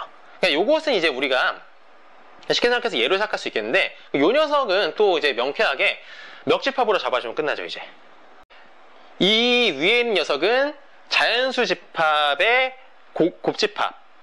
근데 이제 밑에 제가 이제 또 잡은 건 뭐냐면 이 곱집합의 멱집합을 잡아주면 이제 칸토어 정리에 의해서 칸토어 정리는 다음 시간에 또 이제 자세하게 설명하겠지만 우리가 집합론 영강에서 제가 얘기한 적이 있죠. 모든 집합에 대해 그 집합보다 그것의 멱집합은 더 크기가 크다라는 거. 하여튼간 자연수 집합 요것의 이제 멱집합의 부분집합이 될 거예요. 근데 요것에 이제 해당하는 기수가 얘의 기수는 뭐냐면은 이제 2의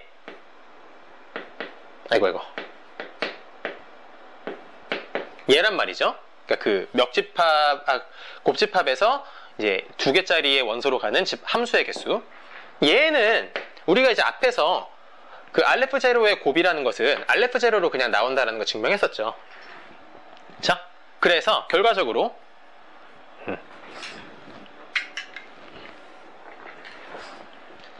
결과적으로 2의 알레프 제로 거듭 제곱으로 또 시작해서 끝났는데 요 사이에 요 녀석이 낀 거죠.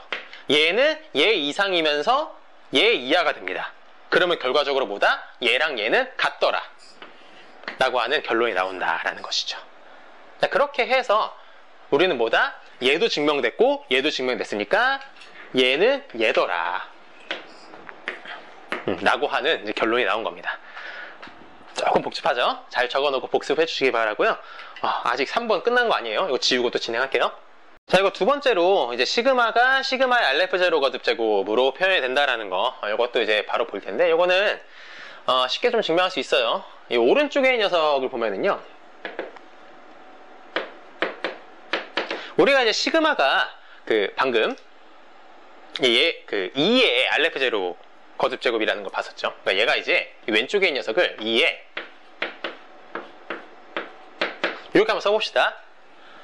얘가 얘라는 거 아까 증명했으니까. 그럼 얘는요, 여기 안으로 들어가면서 2의 알레프 제로 곱으로 되죠. 근데 얘가, 우리가 얘를 이제 알레프 제로가 나온다라는 거 증명했었죠.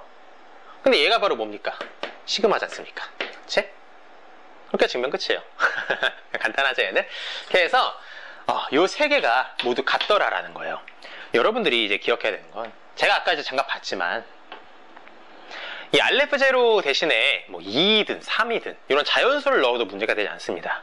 그러니까 여러분들이 이걸 이 하나 정리에 되게 많은 내용이 사실 함축돼 있어요. 여러분들이 그 파생되는 것까지도 싹 이렇게 좀 연관해서 생각을 해봤으면 좋겠어요. 이렇게만 딱 그냥 보고 넘어갈 것이 아니라, 이것이 어떻게 더 개념을 확장시킬 수 있을까, 여러분들이 그런 걸 좀 생각을 해보시는 그러한 시간을 꼭 가졌으면 좋지 않을까. 자, 4번호가 있습니다. 지울게요. 자, 얘도 이제 두 개의 등호가 있는 거니까 왼쪽 등호부터 2의 시그마 제곱이 알레프 제로의 시그마 제곱과 같다라는 것부터 증명을 하도록 할 텐데, 이렇게 이제 수체계된다. 집합을 확장시키는 거는 제가 아까 이제 보였던 것처럼 부등호로 쫙 연결시켜서 처음과 끝이 같다라고 이제 가주면 증명이 좀 편해요. 이렇게 할게요. 이 왼쪽에 있는 거에 해당하는 집합을 이제 F 함수를요, 이제 시그마에 해당하는 함수 0에서 1로 잡아줍시다. 0에서 1로 잡아주고, 실수로 갈까요, 그냥? 실수로 가도 괜찮겠네요. 실수로 가는 게 더 편할 것 같네. F에 실수로 가고, 요거 이제 두 개의 원소 있는 걸 0일이라고 할게요. 이렇게. 그렇게 해주면 요것에 해당하는 이제 기수가, 이 집합에 해당하는 기수가 바로 2의 시그마. 이렇게 나오겠죠? 얘는, 이 집합은 요걸 이제 확장시킬 거예요. 자연수로 갑시다. 그럼 얘가 나오겠죠?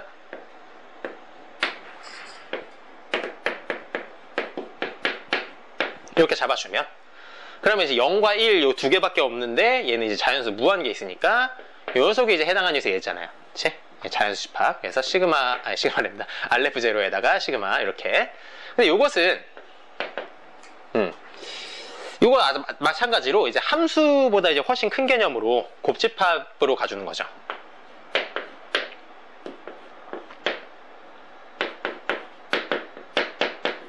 이렇게 가주면 요 녀석보다 얘 녀석이 더 큰 개념이죠. 요것보다 이제 더 큰 개념, 그러니까 이상인 개념으로 이제 파워셋으로 멱집합으로 이거 이렇게 잡아주면, 얘 위에 있는 녀석은 얘의 이제 부분집합에 해당하는 그러한 함수들이었는데, 아예 그냥 멱집합으로 잡아버리면 이 녀석은 얘에 이제 포함이 되겠죠.